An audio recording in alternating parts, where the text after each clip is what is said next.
A year after my brutal divorce, I was standing in the VIP wing of Seattle General Hospital when my former mother-in-law cornered me. With a smug, triumphant smile, she looked me up and down and announced that leaving me was the best decision her son ever made. Now, she bragged, he had a baby boy, a true heir with my former best friend. I did not scream. I did not cry. I simply checked my watch, smiled back, and asked if she really believed that. 10 minutes later, a man stepped out of the elevator, and I watched the color completely drain from her face. My name is Natalie. I am 33 years old, and before I reveal exactly who walked out of that elevator to destroy her perfect illusion, let me know where you are watching from in the comments. Hit that like button and subscribe if you have ever had the ultimate satisfaction of watching a traitor get exactly what they deserve. The crisp, sterile air of Seattle General Hospital usually made people nervous. For me, it was just another Tuesday at the office. I was standing near the expansive glass windows of the fourth floor, overlooking the gray city skyline. I wore a tailored charcoal suit, my posture straight, my attention entirely focused on the secure tablet in my hands. I am a forensic accountant. I track illicit financial flows, dismantle shell companies, and expose white-collar criminals who think they are smarter than the federal government. On this particular morning, I was reviewing the final wire transfer logs for a massive medical fraud case.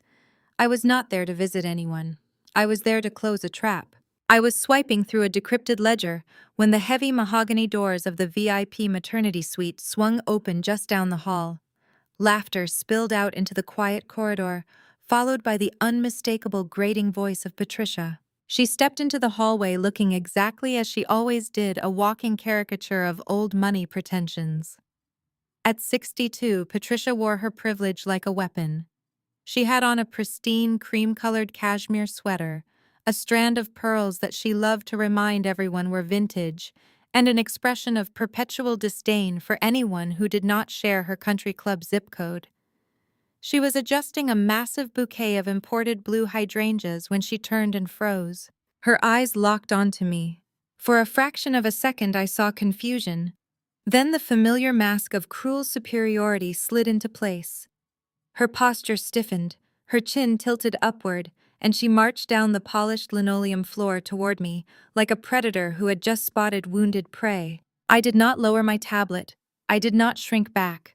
I simply locked the screen and waited, my heart rate steady, my mind processing her arrival, not as a threat, but as a fascinating variable in an equation I had already solved.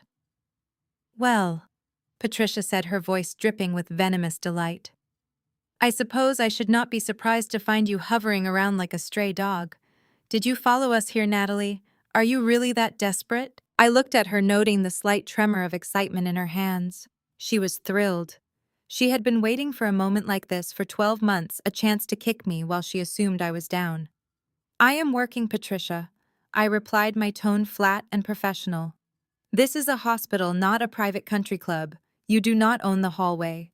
She let out a sharp, mocking laugh that echoed off the walls. "Working? Of course you are. You always were obsessed with your little spreadsheets. It is the only thing you are good at, is it not? Certainly not being a wife, and definitely not being a mother." She took another step closer, invading my personal space, her expensive floral perfume clashing with the sterile hospital smell. She wanted a reaction. She wanted tears, anger, a breakdown she could report back to her friends. I gave her nothing but a blank, unblinking stare. "In case you are wondering why we are in the VIP suite," Patricia continued, her eyes gleaming with malice, "Audrey just delivered a perfectly healthy, beautiful baby boy, 8 pounds, 2 ounces of pure perfection." Hearing Audrey's name, the name of the woman who had been my best friend since college, the woman who had smiled in my face while secretly destroying my life, should have hurt. A year ago, it would have shattered me. Now it barely registered as a blip on my emotional radar. "Bradley is holding his son right now," Patricia boasted, emphasizing the word son as if it were a physical blow. "He finally has the family he deserves, the family you could never give him. You know, seeing them together in there looking so complete, it just confirms what I always knew. Leaving you was the best decision my son could have made. She paused, letting the words hang in the air, waiting for me to shatter. She wanted me to fall apart right there in the corridor. She wanted the satisfaction of knowing that my ex-husband and my ex-best friend had broken me completely. She wanted to revel in the fact that her precious son, the arrogant tech startup CEO who thought he was invincible, had won. I looked at Patricia's smug, triumphant face. I thought about the files encrypted on my tablet. I thought about the offshore accounts in the Cayman Islands. I thought about the millions of dollars that had been funneled through dummy corporations over the past 6 months. I thought about the federal asset freezes that had been executed exactly 1 hour and 21 minutes ago. Most importantly, I thought about the fact that the golden child she was currently bragging about, the man she thought had orchestrated the perfect life, was completely and utterly oblivious to the reality of his situation. I slowly raised my left wrist, pulling back the cuff of my jacket to check my watch.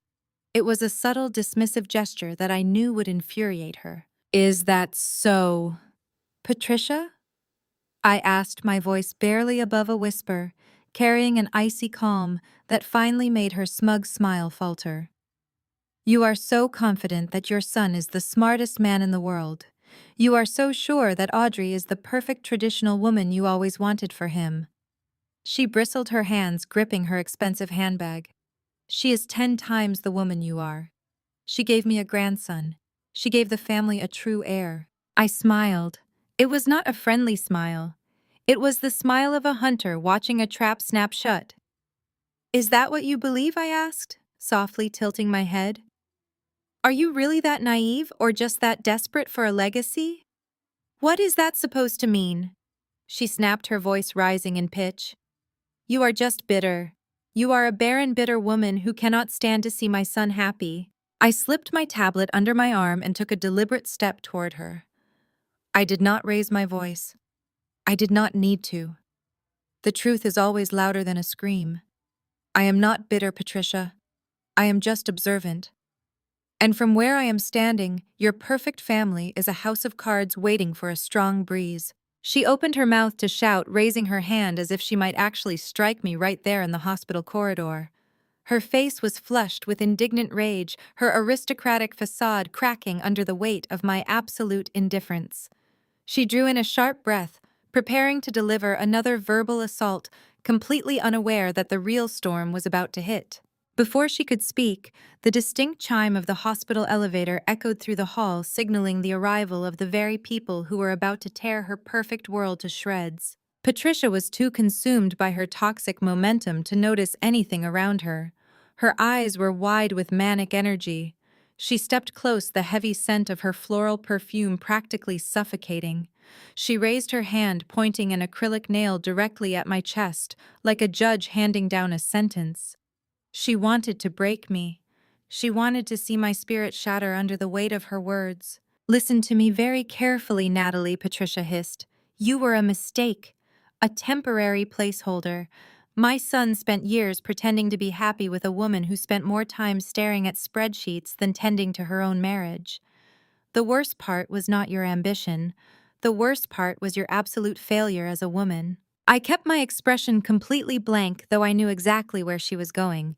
This was her favorite weapon, the one she had used to casually stab me at family gatherings for years. Now she was wielding it like a broadsword. "You are barren," Patricia said, spitting the word out as if it were poison. "A cold woman with a broken body. You failed him in the most fundamental way possible." But Audrey understood what it meant to be a real partner. She stepped up when you were too busy playing corporate detective. She gave this family a future. She paused, drinking in the sterile hospital air, as if preparing for her grand finale. She straightened her posture, smoothing the front of her cashmere sweater, and looked down her nose at me with an expression of absolute triumph. "Leaving you was the best decision my son could have made," Patricia announced, her voice echoing down the empty hospital wing. "Now he has a baby boy with your best friend. He has a real family, and you have absolutely nothing." Silence stretched between us. It was the kind of heavy, expectant silence that usually precedes a breakdown. She stood there waiting for the tears. She waited for my shoulders to slump, for my voice to crack. She wanted the satisfaction of delivering the fatal blow to my ego. Instead of crying, I slowly raised my left arm and looked down at my wrist. The silver face of my Rolex glinted under the harsh fluorescent lights. It was exactly 8:15 in the morning. The timing was flawless. My forensic mind categorized her insults the same way I categorized fraudulent bank statements, as useless noise trying to distract from cold facts. I let my arm drop and met her gaze. I did not glare or frown. I let a slow, chilling smile spread across my face. It was a smile completely devoid of warmth, the kind a predator gives when the prey willingly walks directly into a trap. Patricia frowned, her triumphant expression faltering for the first time. The lack of devastation on my face was clearly confusing her. She had fired her best shot and it had simply bounced off my armor. "Is that what you believe, Patricia?" I asked, keeping my voice incredibly soft and perfectly level. "You really believe this fairy tale you have constructed in your head?" "What are you talking about?" she snapped, her eyes narrowing as a flicker of genuine uncertainty crossed her face. "I am talking about facts. I am talking about the beautiful grandson lying in that VIP suite right now. The grandson going to carry on the family name." I took a slow, measured step toward her, forcing her to hold her ground. I looked directly into her eyes, stripping away every ounce of polite societal conditioning we had maintained over the years. "Are you sure it is his?" I asked. The words hung in the air, heavy and razor-sharp. I watched the cognitive dissonance hit her in real time. The absolute certainty in her eyes fractured, replaced by a sudden flash of doubt. The color drained from her cheeks, leaving her looking much older than her 62 years. "What did you just say?" she whispered, her voice losing all its previous volume and authority. "You heard me perfectly well," I replied, maintaining relentless eye contact. "You are so proud of Audrey. You think she is the perfect woman who saved your son from his ambitious ex-wife. Have you ever questioned how a woman working a mid-level administrative job suddenly afforded a lifestyle rivaling a corporate executive before she married your son? Are you absolutely sure the child your son is holding shares a single drop of your precious bloodline?" "You are lying," Patricia gasped, her voice trembling now. "You are making this up because you are jealous. You are a spiteful, jealous liar." "I do not lie," I said coldly. "I audit. I look at the numbers, I look at the timelines, and I look at the biological facts that you have spent your entire life trying to sweep under the rug." The aristocratic facade disintegrated.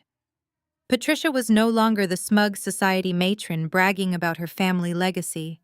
She was a cornered animal operating purely on panicked rage. Her hands balled into tight fists at her sides. The thought that her golden child might be raising another man's baby, that her narrative of victory was a humiliating delusion, broke her mind. "Shut up!" she hissed, taking a sudden step forward. "Shut your mouth right now." She raised her hand high in the air, her palm aiming directly for my face. She wanted to physically strike the truth out of me. She swung her arm down with all the force she could muster, her face twisted in an ugly snarl of desperation. But her hand never connected with my cheek. Just as her arm descended, a sharp ding echoed through the hallway. The heavy metal elevator doors slid open with a smooth mechanical hum. The sudden noise shattered the tension, freezing Patricia mid-swing. We turned toward the elevator bank. The real reckoning had officially arrived. But before the individuals inside the elevator could step out into the sterile corridor, the heavy mahogany doors of the VIP maternity suite swung wide open. Bradley strode out into the hallway. He looked exactly like a man who believed he had just conquered the world. His expensive designer dress shirt was unbuttoned at the collar, the sleeves rolled up to his forearms in a carefully curated display of exhausted masculine triumph. He ran a hand through his perfectly styled hair and let out a loud theatrical sigh of accomplishment. He expected to find only his mother waiting outside to shower him with praise and validation. Instead, he saw Patricia frozen in place, her hands suspended awkwardly in the air, her face pale with shock. Then his eyes bypassed her and locked directly onto me. Bradley stopped dead in his tracks. The proud, beaming father routine vanished instantly. replaced by a defensive, arrogant sneer that I recognized all too well. He dropped his hands to his sides and squared his broad shoulders, puffing out his chest as he closed the distance between us. He placed a highly protective hand on Patricia's shoulder, physically inserting himself between me and his mother. "What in the world are you doing here, Natalie?" Bradley demanded, his voice thick with unearned condescension. "I knew you were struggling to let go of the past, but stalking my family at the hospital crosses a major legal line." I did not flinch. I kept my encrypted tablet securely tucked under my arm and met his hostile gaze with absolute serenity. "I am not stalking anyone, Bradley. I am simply finishing a highly complex audit." He let out a sharp, derogatory laugh that bounced off the hallway walls. "Of course you are. An audit, because that is literally all you have ever cared about. You are still the exact same miserable woman I divorced a year ago. You could not handle the fact that I was building a visionary tech company, so you tried to suffocate me with your endless spreadsheets and your relentless negativity." He turned to his mother, offering her a reassuring squeeze before looking back at me with pure venom. "You know, seeing you standing here clutching your work files while my beautiful, loving partner is resting inside with my newborn son really puts everything into crystal clear perspective. It reminds me exactly why our marriage died. It died because of your obsessive ambition as an accountant. You loved climbing the corporate ladder more than you ever loved me. You wanted to police my startup instead of supporting my dreams like a real partner should." I watched his jaw clench as he prepared to deliver what he thought was the ultimate psychological strike. He leaned closer, lowering his voice into a cruel, mocking register designed to inflict maximum emotional damage. "But we both know the real reason I had to leave," Bradley whispered, his eyes flashing with malice. "You have a barren womb, Natalie. You are biologically incapable of giving a man a family.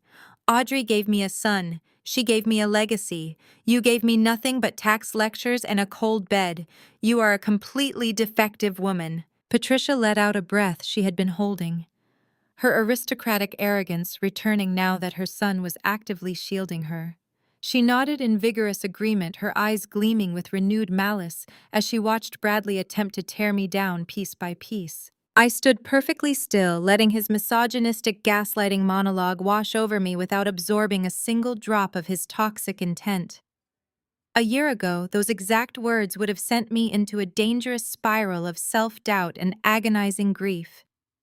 I would have internalized his blame, believing that my dedication to my career and my supposed medical failures were the sole reasons my life had fallen apart. But today, armed with federal warrants and irrefutable financial data, his insults sounded like the desperate, pathetic ramblings of a man unknowingly standing directly on a landmine. I offered him a tight, razor-thin smile. "My ambition was never the core problem, Bradley. The underlying problem was always your catastrophic lack of liquidity. You always preferred burning through restricted capital rather than managing it correctly." Bradley scoffed, rolling his eyes dramatically toward the ceiling. "Listen to yourself right now. You are standing outside a maternity ward trying to talk about liquidity and asset management. You are completely unhinged. This is exactly why Audrey is 10 times the partner you could ever hope to be. She understands my grand vision. She understands absolute loyalty. Does she understand unauthorized capital diversion?" I asked, keeping my tone mild and perfectly conversational. "Does she comprehend the severe legal ramifications of a Series B capital bleed?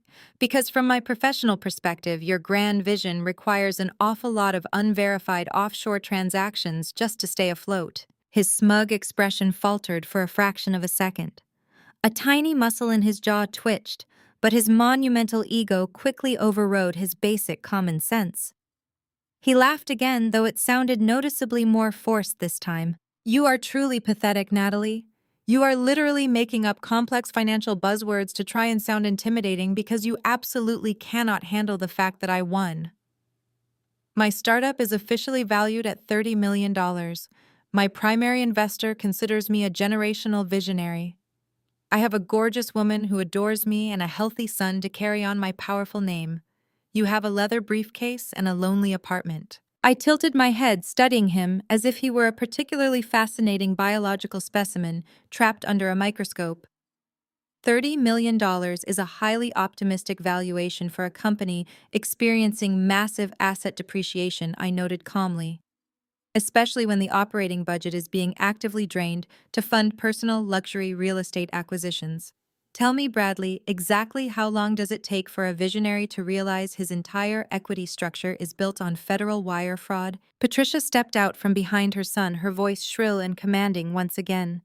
Do not let her speak to you this way, Bradley. She is just a jealous, barren ex-wife trying to ruin the happiest day of your life. Call hospital security and have her removed immediately. She does not belong anywhere near us. Bradley nodded, pointing an aggressive finger directly at my face. You are going to leave this hospital right now, Natalie. If you ever come near my family or my company again, I will have my lawyers bury you so deep in civil harassment lawsuits you will never see the inside of an accounting firm again. You are nothing to me. You are a failed wife and a failed woman. I did not break eye contact. I absorbed his empty threats with the tranquil satisfaction of an auditor who has already meticulously balanced the final ledger. Your defense lawyers are going to be very busy soon, Bradley, I replied smoothly. Though I highly doubt they will have any time to focus on frivolous harassment suits, they will be far too occupied trying to explain your gross fiduciary negligence and your impending structural insolvency. You are insane, he spat, turning his broad back on me to guide his mother toward the maternity suite doors. Let us go, Mom. I am not wasting another single second of my son's birthday dealing with a bitter accountant who simply cannot accept defeat. I stood my firm ground in the center of the corridor, my hands resting lightly on the cool edges of my encrypted tablet. I watched Bradley walk away, his chest puffed out, completely blind to the financial and legal guillotine positioned directly above his neck. He had taken the bait perfectly, using his blinding arrogance to dig a grave so deep he would never be able to climb out. We will see who accepts defeat, Bradley, I murmured to the empty space between us, allowing him to dig his own grave just a little deeper. He thought he had successfully rewritten our history, transforming me into the villain of his triumphant narrative, while he played the victorious hero. He thought his gaslighting had effectively silenced me forever. But forensic accounting relies on a universal truth that narcissists fundamentally fail to grasp. Numbers never lie, and they never forget. His words meant absolutely nothing compared to the massive digital paper trail he had foolishly left behind. Every single cruel insult he hurled at me was simply another piece of evidence confirming his profound ignorance. He believed that securing venture capital funding and parading a newborn baby around a hospital hallway made him untouchable. But true power did not lie in arrogant speeches or stolen assets. True power rested in the quiet, methodical uncovering of facts. I took a slow, steady breath and prepared to completely dismantle the fraudulent empire he had built on my stolen equity. Before Bradley could pull open the heavy mahogany doors, I spoke again, pitching my voice to cut through the quiet corridor like a whip. Do you remember the night you served me the divorce papers, Bradley? Because I remember the exact numbers on your balance sheet from that afternoon. Bradley froze. His hand hovered over the polished brass door handle. Slowly he turned back around. His mother looked between us, sensing the sudden violent shift in the atmosphere. The confident smirk melted off his face, leaving behind a pale mask of dread. You were terrified, I said, stepping forward so he had no choice but to face me. You were sweating through your custom suit. But it was not because you were leaving your wife. It was because earlier that day I had asked you about the Series B funding discrepancy. His face drained of color. I had his full attention now. 12 months ago, I continued keeping my delivery rapid and clinical. You begged me to review your financial projections. You wanted me to clean up your ledgers before the venture capital partners conducted their due diligence. You thought I would just glance at the top-line revenue and blindly validate your genius to your investors. You assumed I would be a good, obedient wife and stamp my professional approval on your garbage accounting. But I am an auditor, Bradley. I do not look at the ceiling. I look at the foundation. I took another step closer, forcing him to press his back against the heavy wooden doors of the maternity suite.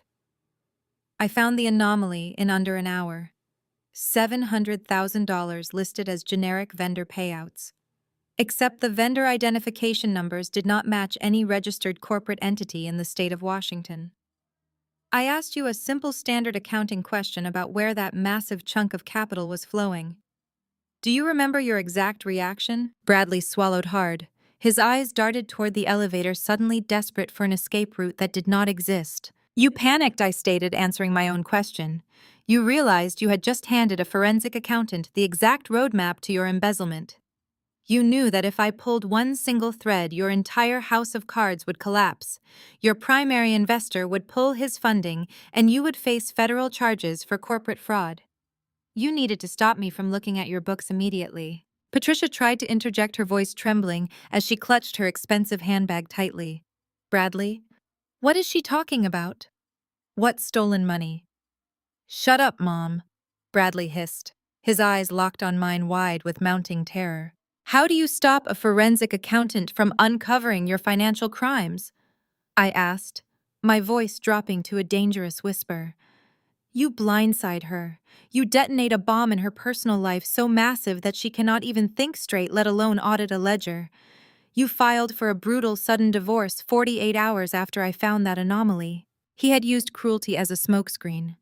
I laid out the psychological warfare he had waged against me right there in the hospital hallway, ensuring his mother heard every single word of his cowardice. You served me papers at dinner. You packed your bags while I was still trying to process what was happening. You screamed that I was suffocating you, that I was a cold, calculating machine who cared more about numbers than human connection. It was a brilliant distraction tactic, Bradley.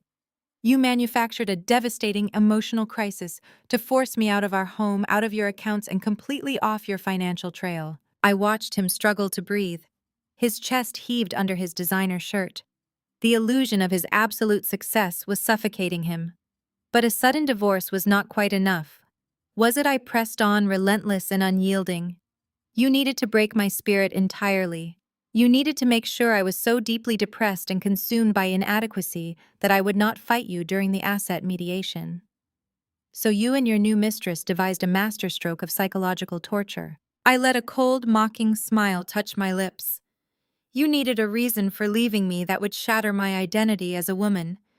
You knew we had been trying to start a family.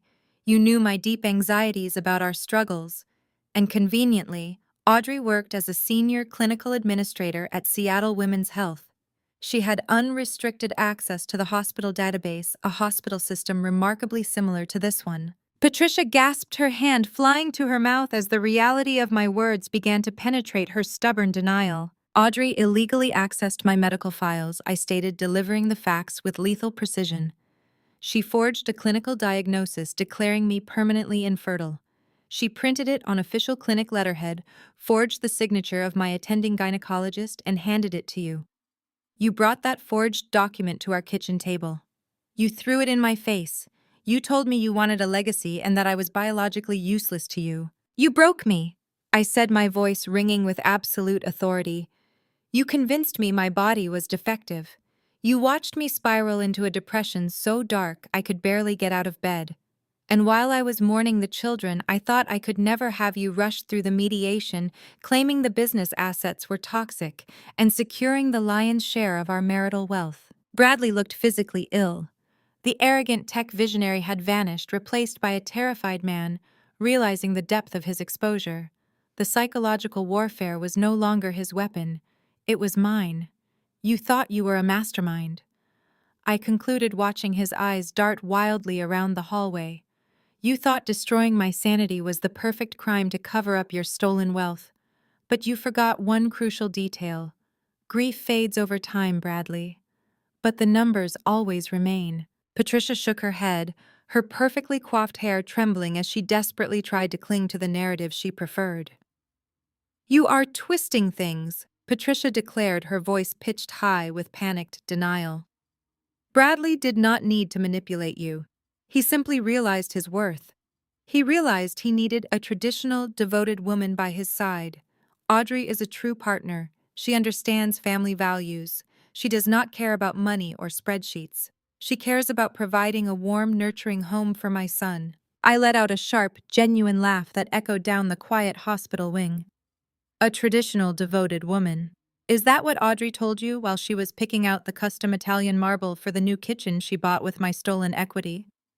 Patricia blinked, her brow furrowing. What are you talking about? I turned my gaze entirely to Bradley. He was practically vibrating with anxiety, his eyes darting frantically toward the elevator bank. He knew the financial guillotine was dropping. Let us talk about the divorce settlement, Bradley, I said, my voice dropping into the precise clinical cadence I used during federal depositions. Let us talk about how a traditional woman financed her sudden transition into luxury living. I took a step closer, tapping my fingernail against the edge of my encrypted tablet. When you pushed the expedited mediation 12 months ago, you sat across from me in that sterile conference room and cried. You played the broken, desperate entrepreneur perfectly. You told the mediator your startup was bleeding capital. You claimed the venture capitalists were threatening to pull their backing because the market was volatile. You swore your business assets were essentially toxic, holding zero liquid value. Bradley swallowed audibly. His throat bobbed. He took a half-step backward, pressing his shoulders against the heavy mahogany door of the maternity suite. I was grieving. I continued, my tone devoid of pity. I was heavily medicated, barely sleeping, destroyed by the fraudulent medical file Audrey handed you. I just wanted the pain to end.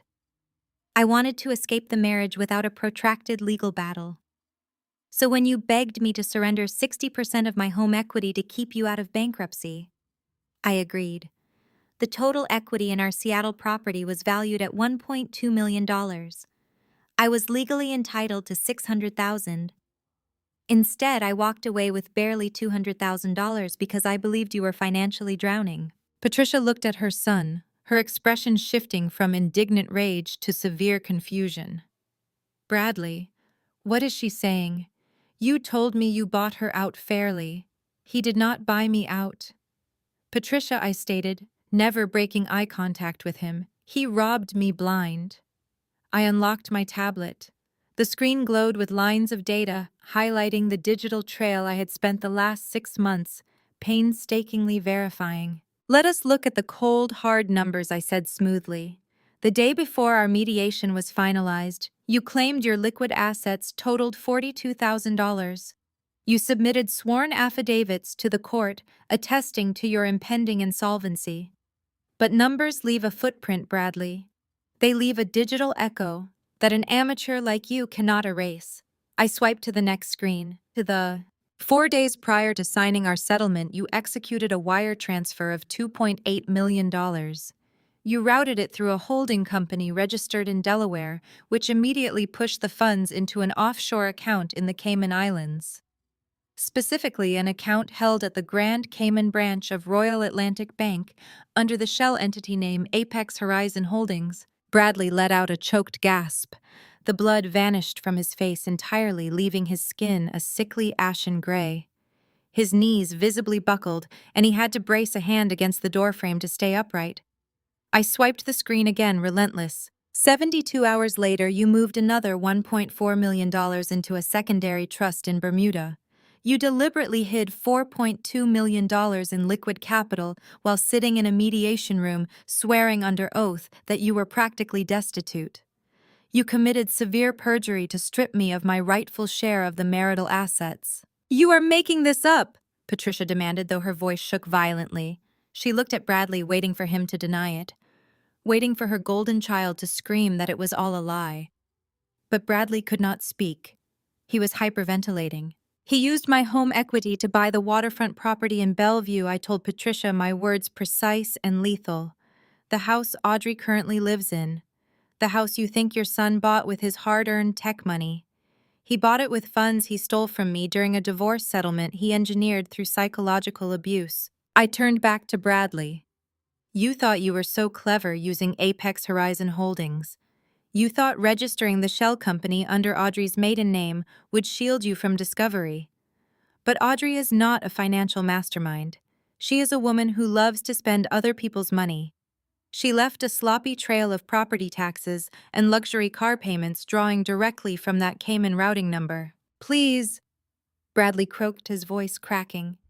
The arrogant tech visionary was gone, replaced by a terrified man begging for mercy in a hospital hallway. "Natalie, stop. I am an auditor," I replied, my voice echoing off the polished floors. "I never stop until the ledger balances. You stripped me of my home. You stripped me of my dignity. You thought you could leave me with nothing while you and your devoted woman funded a millionaire lifestyle on my stolen equity. But the truth about hidden assets is that they require maintenance. They require constant vigilant movement to remain undetected. And the moment you transferred $300,000 last month to purchase Audrey a custom Mercedes SUV, you triggered a federal anti-money laundering flag." Bradley closed his eyes, his chest heaving. He knew exactly what that meant. The illusion of his genius had been utterly dismantled. He was not a visionary. He was a common thief caught dead to rights, trapped by the exact same woman he had deemed too obsessed with spreadsheets to notice his betrayal. "And the numbers, Bradley," I whispered, stepping right into his personal space, "proving beyond a shadow of a doubt that you are completely, undeniably finished." But Patricia, desperately clinging to her illusions, shook her head. Her hands flew to her ears, as if she could block out the financial realities I had laid bare. She retreated to the only battlefield she fully understood. "I do not care about holding companies or offshore accounts," Patricia sputtered, her voice cracking under the intense strain of her denial. "Money is just money. It does not change the fact that Audrey gave him a child. She gave him life. You can wave your spreadsheets around all day, Natalie, but Audrey gave us a family. She is a sweet, traditional girl. You are just trying to destroy them because your own body was completely useless." I slowly turned my attention from Bradley's sweating, terrified face back to his mother. The mention of Audrey being a sweet girl and my body being useless was the exact opening I needed. The financial ruin was just the opening act. Now it was time to tear out the very foundation of their twisted morality. "My body was never useless, Patricia," I said. The hallway temperature plummeted. I stepped away from Bradley and faced her directly. My voice lost its clinical edge, replaced by a deep, resonant fury that had been freezing over for 12 agonizing months. I was never infertile. That diagnosis was a complete, fabricated lie. Bradley's head snapped up, the panic of the financial trap momentarily overridden by total confusion. "What are you talking about?" he choked out. "I saw the clinic paperwork. Audrey printed it out for me." "Audrey printed it out for you," I repeated, letting the profound stupidity of his statement hang in the air. "Audrey, the woman who stood to gain absolutely everything from our divorce. Audrey, the senior administrator, who had unrestricted access to the database and a blank prescription pad. You trusted a devastating medical diagnosis handed to you directly by your own mistress." Patricia took a staggering step back, gripping her purse. "You are lying. You are just saying this to hurt him." "I was pregnant, Bradley," I said, my voice striking the walls like a physical blow. Bradley stopped breathing. His hands dropped limply to his sides. "No," he whispered. "No, that is impossible." "I was 9 weeks pregnant," I stated, locking my eyes onto his. "We had finally succeeded. I found out the morning of your big investor pitch. I wanted to surprise you. I bought a tiny pair of shoes. I wrapped the positive test in a little box. I was waiting for you to come home so we could celebrate the family we had been praying for." I watched the color completely drain from Bradley's lips. He remembered that night. He remembered coming home late, smelling of Audrey's perfume, ready to pick a fight to justify his sudden exit. "But I never got to give you that box." I continued, my words precise and merciless. "Because that same afternoon the severe cramping started. Then the bleeding. By the time you walked through the front door with divorce papers in your briefcase, I was lying on the bathroom floor in absolute agony, experiencing a brutal hemorrhagic miscarriage." Patricia let out a quiet gasp, her hands covering her mouth. For a brief second, the society matron vanished, leaving only a mother horrified by the brutal reality of a lost child. "You found me on the floor," I told Bradley, forcing him to relive the darkest night of my life. "You carried me to the car. You drove me to this exact hospital. And while I was bleeding out in the emergency room, mourning the child I had wanted more than anything in this world, you were pacing the waiting room, texting Audrey. You were telling her that the timing was perfect. You filed the divorce papers 3 days later, claiming you could not be tied to a woman who could not give you a child. I did not know, Bradley stammered, his voice breaking. He looked physically sick, his chest heaving as the memories collided with my new revelation. The doctors told me it was a severe hormonal collapse. They said your body just rejected it. The doctors told you what Audrey instructed them to tell you. I corrected him sharply. She was the clinic administrator handling my emergency intake. She intercepted my charts. She controlled the flow of information to you and to me. But she made one catastrophic mistake. She underestimated my need for absolute certainty. I unlocked my tablet again. My fingers moved swiftly, pulling up a highly classified medical document. I turned the glowing screen toward Bradley and Patricia. Grief does not blind me, Bradley. It focuses me. Months later, when I finally had the strength to investigate my own medical records, I hired an independent toxicologist. I had them pull the frozen blood samples taken during my emergency room admission. I wanted to know exactly why my perfectly healthy pregnancy ended so violently. Bradley stared at the glowing screen. His eyes scanned the highlighted text, reading the chemical compounds listed on the official laboratory report. Do you know what misoprostol is? Bradley, I asked, my voice deadly calm. He shook his head slowly, his eyes wide with unadulterated terror. It is a powerful abortifacient, I explained, watching the horror slowly dawn on his face. It induces immediate severe uterine contractions. And according to this toxicology report, my blood contained massive toxic levels of it on the night I miscarried. Patricia let out a strangled cry. No, that is not possible. You did not take that. Of course I did not take it, I said, stepping right into Bradley's line of sight, forcing him to look at me instead of the screen. But someone else made sure I did. Someone who came over to my house every single morning for coffee. Someone who claimed to be my best friend, supporting me through my fertility struggles. Someone who had unrestricted access to my kitchen cabinets and my daily prenatal vitamins. Bradley's jaw dropped. The realization hit him with the force of a freight train. He staggered backward, his shoulders hitting the door of the maternity suite. Audrey. He whispered the name, tasting like ash in his mouth. Audrey. I confirmed, letting the name echo in the hallway. Your sweet, traditional, devoted partner. She swapped my prenatal vitamins with high-dose abortifacients. She did not just forge a medical document to speed up our divorce, Bradley. She deliberately poisoned me. She murdered your unborn child to ensure you would leave me and bring your stolen millions directly to her. Bradley looked like he was going to vomit. The arrogant, triumphant CEO who had strutted out of the delivery room 10 minutes ago was entirely gone. In his place stood a broken, horrified man, realizing that the woman he was currently building a life with was not a loving partner. She was a calculating, remorseless sociopath. She killed our baby. Bradley choked out his hands, gripping his hair as he slid down the door, his knees completely giving out. She killed my baby. She eliminated an obstacle, I corrected him coldly, watching him crumble onto the polished linoleum floor. Just like you eliminated me to protect your offshore accounts. You two truly deserve each other. Before the crushing weight of that revelation could fully settle over the corridor, the sharp metallic chime of the elevator echoed through the sterile air once again. The heavy silver doors glided open with a smooth mechanical hiss. Out stepped Jamal. He moved with the kind of effortless, silent power that immediately commanded the atmospheric pressure of any room he entered. At 36 years old, Jamal was a towering figure of absolute authority. He wore a razor-sharp midnight blue Tom Ford suit that draped flawlessly across his broad shoulders, paired with a crisp white shirt and a perfectly knotted silk tie. In his right hand, he gripped a sleek black leather briefcase. His highly polished Oxfords clicked against the linoleum in a steady, measured rhythm as he walked toward us. Patricia whipped her head around at the sound of his footsteps. The sheer horror and confusion that had frozen her face just moments ago instantly morphed into a mask of ugly, elitist indignation.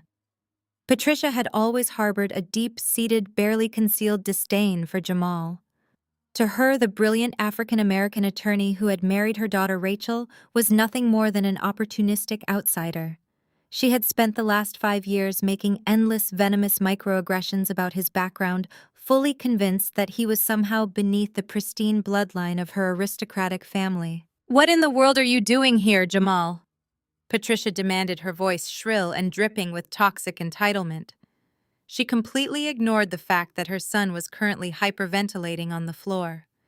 She took a step toward Jamal, raising her chin in a pathetic attempt to reassert dominance. "This is a secure VIP maternity floor. You have absolutely no business being here." Jamal did not stop walking. He did not break his stride, and he certainly did not look at her. "I said, what are you doing here?" Patricia snapped, stepping directly into his path. "Bradley just had a son. We are dealing with a deeply personal, highly sensitive matter right now. This is for family only. I want you to turn around, get back in that elevator, and leave immediately. You do not belong here, and you never have." Jamal finally stopped, but he still did not look at Patricia. Instead, he turned his warm, intelligent eyes entirely onto me. The intimidating federal aura that rolled off his shoulders softened for a brief fraction of a second as he offered me a genuine, reassuring smile. "Are you all right, Natalie?" Jamal asked, his rich, deep voice cutting through the hysterical tension of the hallway. He spoke with the calm cadence of a man who held every single winning card in the deck. "I am perfectly fine, Jamal," I replied, matching his steady tone. "I was just giving Bradley and Patricia a comprehensive update on their current financial and medical realities. The audit is complete." Jamal nodded slowly, a glint of predatory satisfaction shining in his dark eyes. "Excellent work, as always. I assume our former brother-in-law is processing the data accordingly." He casually glanced down at Bradley. The supposed tech visionary was still slumped against the heavy wooden door of the maternity suite, clutching his knees, staring blankly at the floor as he muttered Audrey's name over and over. "How dare you ignore me?" Patricia shrieked, her face turning a mottled, furious red. Her hands trembled with rage. "You arrogant, ungrateful man! I am speaking to you. You are Rachel's husband, nothing more. You are not a part of this inner circle. You do not have the clearance or the pedigree to stand here and insert yourself into my son's affairs. Security will be called if you do not vacate this corridor immediately." Jamal slowly turned his head to look at Patricia. The warmth he had shown me vanished instantly, replaced by the frigid, unyielding gaze of a man who dismantled corporate empires for a living. He did not raise his voice. He did not need to shout to establish his absolute supremacy. "Patricia," Jamal said, his tone dangerously smooth, "I highly suggest you lower your voice and step out of my personal space before you say something that will be recorded in a federal deposition." Patricia flinched instinctively, taking a half-step backward. The sheer weight of his authority was suffocating. She tried to maintain her haughty glare, but the foundation of her arrogance was cracking rapidly. "I am not here as Rachel's husband today." Jamal continued, taking a deliberate step forward, forcing Patricia to retreat even further. He held up the black leather briefcase, the polished silver clasps catching the harsh hospital light. "I am here in my official capacity as a federal financial crimes attorney. And I can assure you, Patricia, the only people who do not belong in this hallway are the ones currently facing decades in a federal penitentiary for wire fraud, tax evasion, and grand larceny." Patricia gasped, her hands flying to her pearl necklace as if it could somehow protect her from the incoming strike. She looked at the briefcase, then at Jamal, and finally back at me. Her mind was desperately trying to connect the terrifying dots we had just laid out in front of her. "You see," Jamal said, his voice dropping an octave, carrying the lethal weight of a closing argument, "while you were busy making racist remarks at family dinners and pretending your son was a Silicon Valley genius, Natalie and I were conducting a joint operation. You thought you could treat me like a second-class citizen because of the color of my skin and the neighborhood I grew up in. You thought you could discard Natalie because she refused to be a subservient trophy wife. You deeply underestimated both of us." He stepped around Patricia as if she were nothing more than a piece of misplaced hospital furniture and stood shoulder to shoulder with me. The alliance was finally out in the open. The forensic accountant and the federal prosecutor standing united against the family that had tried to destroy us both. Bradley Jamal barked, his voice cracking like a whip. Get up off the floor, you are embarrassing yourself, and we have a significant amount of federal paperwork to review. Bradley flinched at the sound of Jamal's commanding voice. He slowly raised his head, his eyes red and bloodshot. He looked from Jamal to me, his chest heaving as the crushing reality of his situation continued to solidify. He was trapped. There was no charismatic speech or venture capital funding that could save him now. Jamal adjusted his pristine cuffs, his expression completely devoid of mercy. You filed fraudulent financial affidavits during a federal court proceeding, Bradley. You utilized offshore shell corporations to hide stolen marital assets. And you did it all while leaving a digital trail so wide a first-year law student could follow it. Did you really think you were going to get away with this? Bradley tried to speak, but his voice failed him. He swallowed hard, his eyes darting frantically toward the elevator, then toward the maternity suite where Audrey was resting. This hallway is quickly becoming very crowded, Jamal noted, glancing at the glowing numbers above the elevator bank. And you are going to need every ounce of energy you have left for the next arrival. Because trust me, Bradley, the federal charges are about to become the absolute least of your problems today. Bradley stared at Jamal, his mouth opening and closing silently. The threat of federal charges was a suffocating weight penetrating his thick skull. Patricia was hyperventilating. She looked from me to Jamal, her eyes wide with absolute terror. How long have you been planning this? Bradley croaked, his voice a raspy whisper. How long have you been plotting against us both, Jamal? Jamal offered a smile containing zero warmth. I did not plot against us, Bradley. I protected the one who deserved it.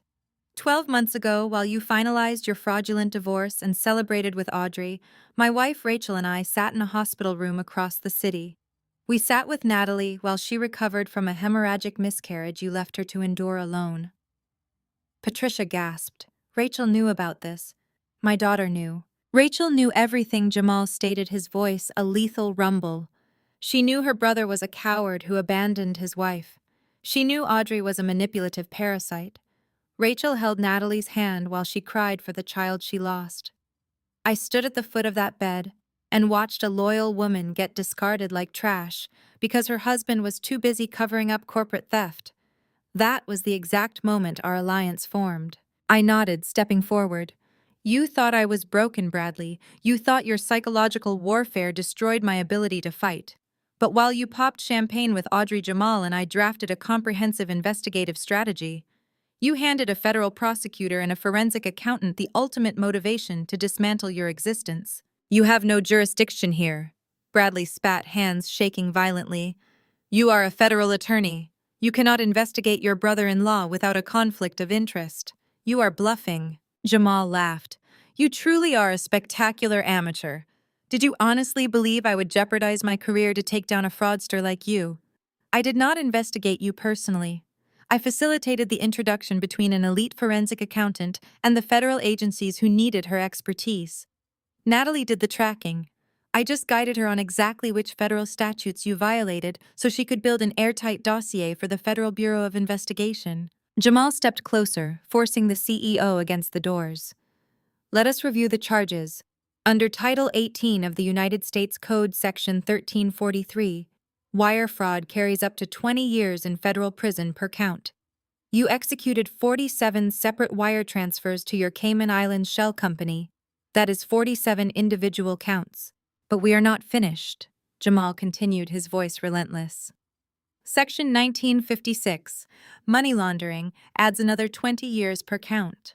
You deliberately disguised the location and source of those funds to purchase luxury real estate and vehicles for your mistress. You funneled stolen venture capital through international borders. The digital footprint you left behind was so incredibly obvious that the federal agents reviewing Natalie's dossier laughed out loud. Patricia lunged forward, her manicured nails digging into Jamal's expensive jacket. Jamal, please, you cannot do this. He is your brother-in-law. He is family. You are a lawyer. You can talk to the prosecutors and negotiate a settlement. We will pay the money back. We will sell the house. We will do whatever it takes. Jamal stared at her trembling fingers until she slowly released his jacket. You still do not understand the magnitude of what is happening, Jamal said, smoothing his lapel. You cannot negotiate away federal wire fraud. You cannot simply write a check to the Department of Justice and ask for a mulligan. The United States government does not care about your aristocratic pedigree. They care that your son stole millions from powerful investors. He is not a criminal. Patricia sobbed, tears breaking her mask. He made a mistake. Audrey pressured him. She manipulated him into taking the money. I stepped in. Audrey is a sociopath, Patricia. But Bradley authorized the transfers. Bradley signed the sworn affidavits committing perjury during our divorce mediation. Audrey may have been the catalyst, but your son built the bomb and detonated it himself. Bradley slid down the door until he sat on the floor. His expensive suit was wrinkled, his perfectly styled hair a disheveled mess. He looked exactly like a terrified child caught stealing. "How did you access the offshore accounts?" Bradley whispered. "Cayman banks have strict privacy laws. You could not subpoena them without a federal judge, and a judge would not issue a subpoena without probable cause." "You are right," I said smoothly. "A judge requires probable cause, which is exactly why I did not start with the banks. I started with your personal devices.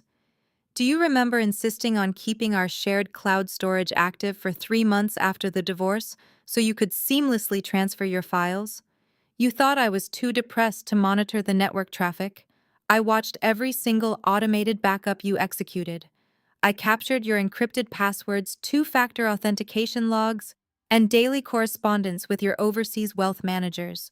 Jamal nodded. "Once Natalie handed me the decrypted communications establishing probable cause was effortless. The federal judge signed the subpoenas in under 10 minutes. The Cayman banks surrendered your transaction histories within 48 hours to avoid international sanctions. Your fortress of privacy was a complete illusion." Bradley buried his face in his hands. The reality of his impending incarceration broke his mind. He was going to lose the company, the money, the cars, and his freedom. He was going to spend the best years of his life in a federal penitentiary. "And the most beautiful part of this entire operation," Jamal added, his voice dripping with absolute satisfaction, "is that the final nail in your coffin did not even come from the federal government. It came from the exact man you are trying to impress today."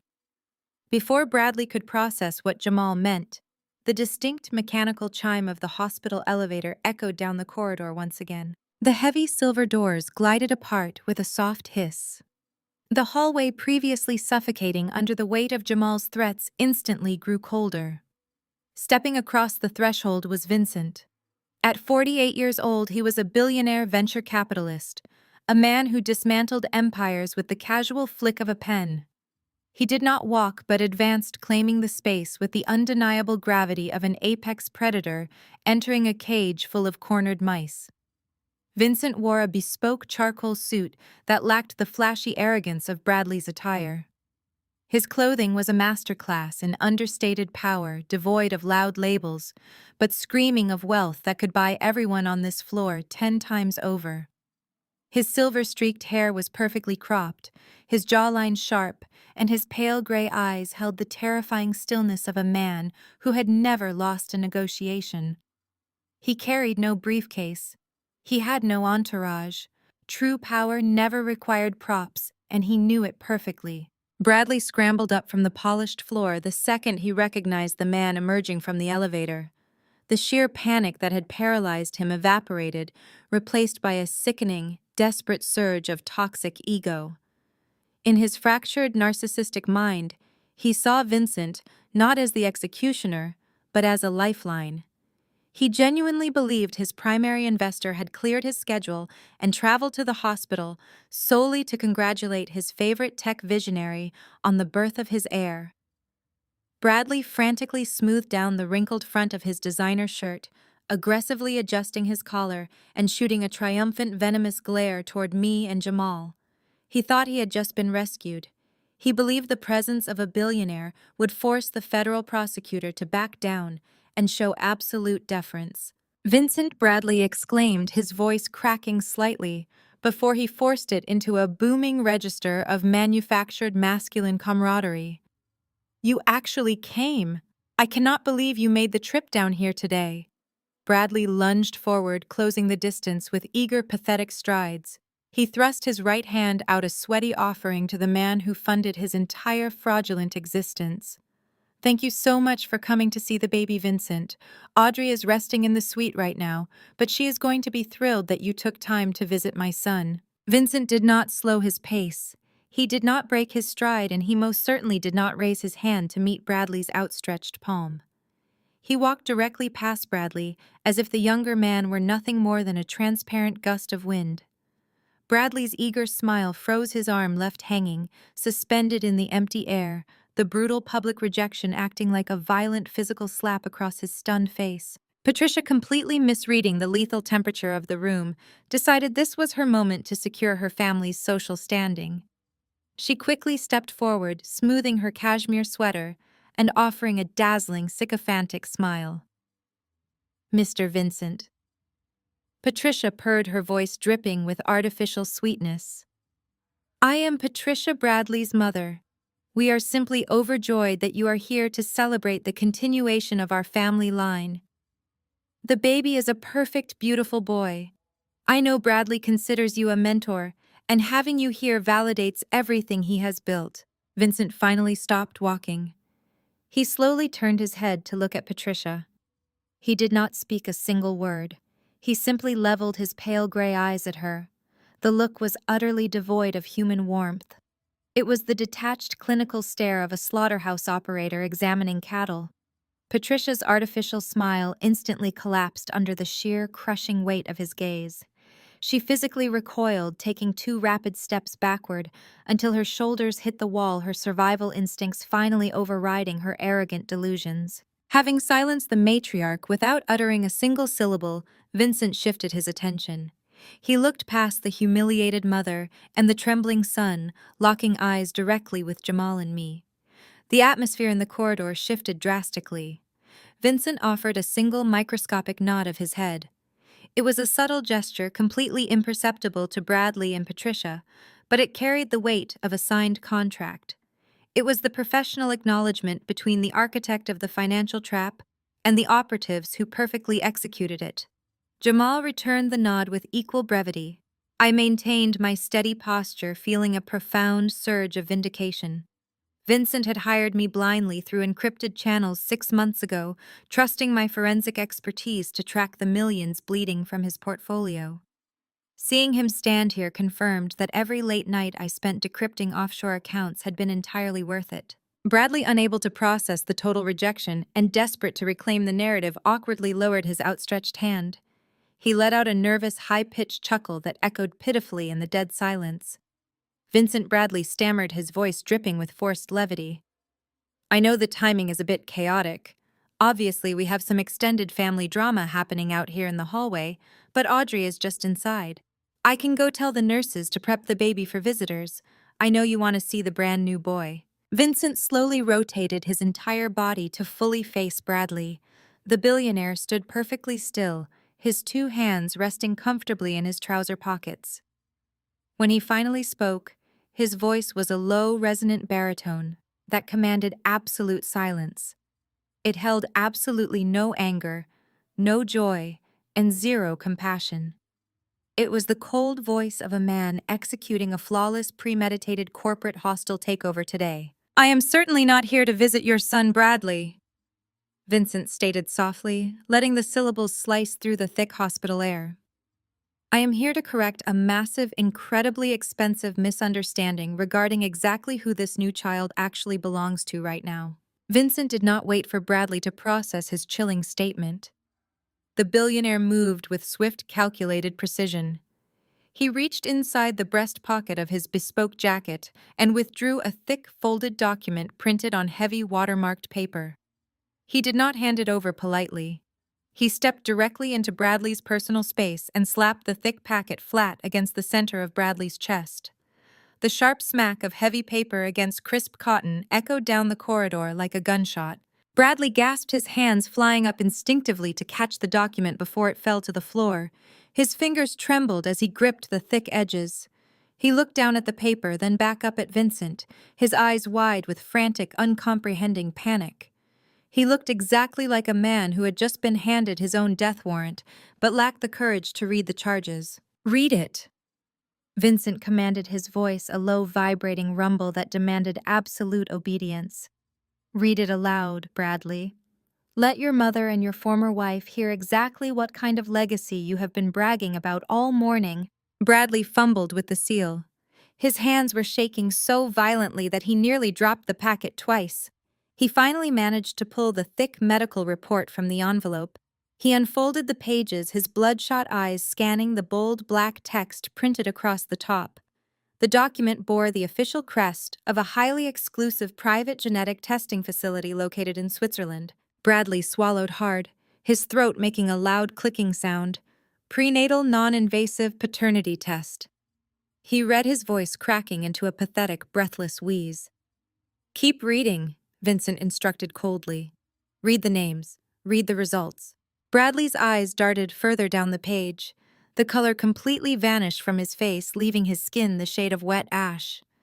His jaw dropped open, and his breathing turned into shallow, rapid gasps. He stared at the paper as if the words printed on it were physically burning his eyes.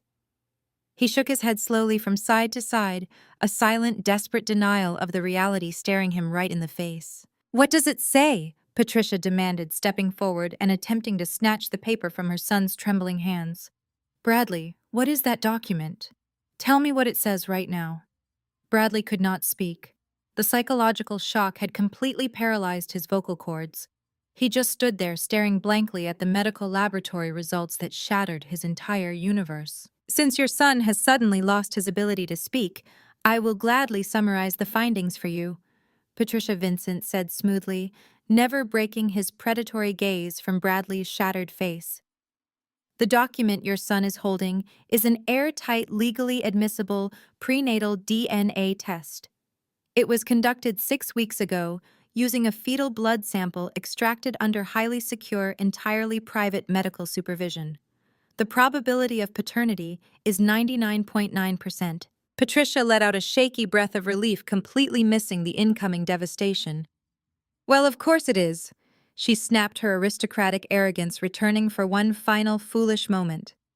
We never doubted the child belonged to my son. Audrey is a devoted woman. You are making a scene over absolutely nothing. Vincent tilted his head, a dark, dangerous amusement flashing in his pale gray eyes. You misunderstand, Patricia. The probability of paternity is absolute. But the name of the confirmed biological father listed on that certified document is not Bradley. The father of the child currently resting in that VIP suite is me. Patricia froze, her mouth hung open. She looked at Vincent, then at Bradley, waiting for someone to scream that this was a sick, twisted joke. But Bradley remained perfectly silent, staring at the paper that confirmed his absolute ruin. You see, Bradley, Vincent continued, his voice echoing with lethal precision. I met Audrey 18 months ago at a charity gala in downtown Seattle. She was beautiful, charming, and possessed an insatiable appetite for luxury. We enjoyed a very brief, highly entertaining arrangement. However, I am a man who heavily guards his personal wealth.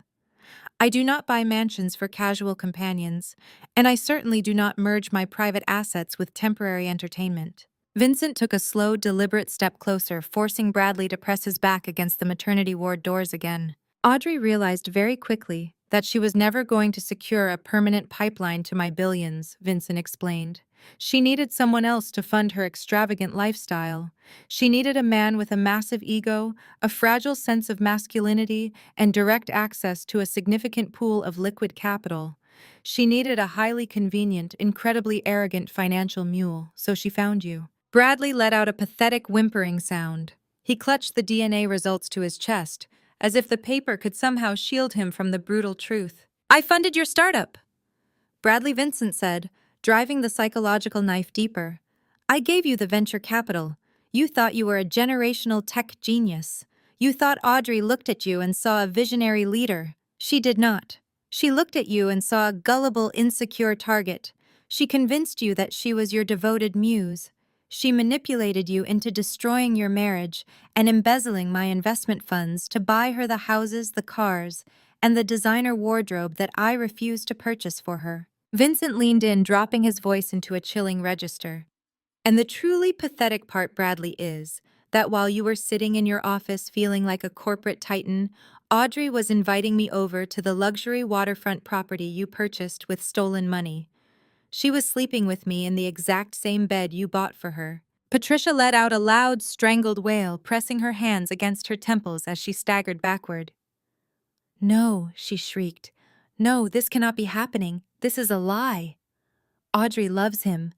Audrey gave us a grandson." Audrey got careless, Vincent corrected sharply, silencing Patricia instantly. "She got pregnant. She panicked. She knew I would demand a DNA test immediately, and she knew I would cut her off entirely. But she also knew you, Bradley. She knew your mother was desperately pressuring you for an heir. She knew that if she pinned the pregnancy on you, you would be locked in forever. You would continue to drain your company dry to provide for her and the baby."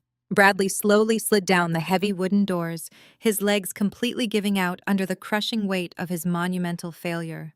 He hit the polished floor with a dull thud. "But I am a man who trusts nothing and verifies everything," Vincent concluded, his voice echoing with absolute finality.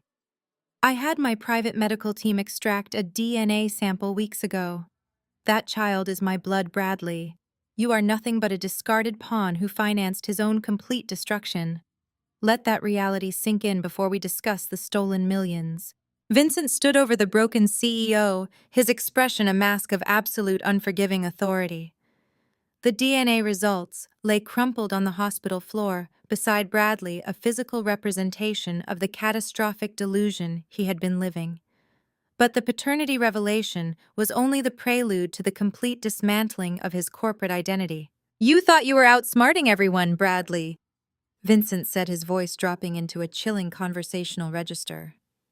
"You believed you were a financial mastermind executing a flawless embezzlement strategy. But let me be perfectly clear about your role in this operation. You were never the architect. You were merely the mule." Bradley slowly raised his head, his eyes wide and uncomprehending. He looked from Vincent to me, desperately trying to find a flaw in the logic, a loophole he could squeeze through. But there were no loopholes left.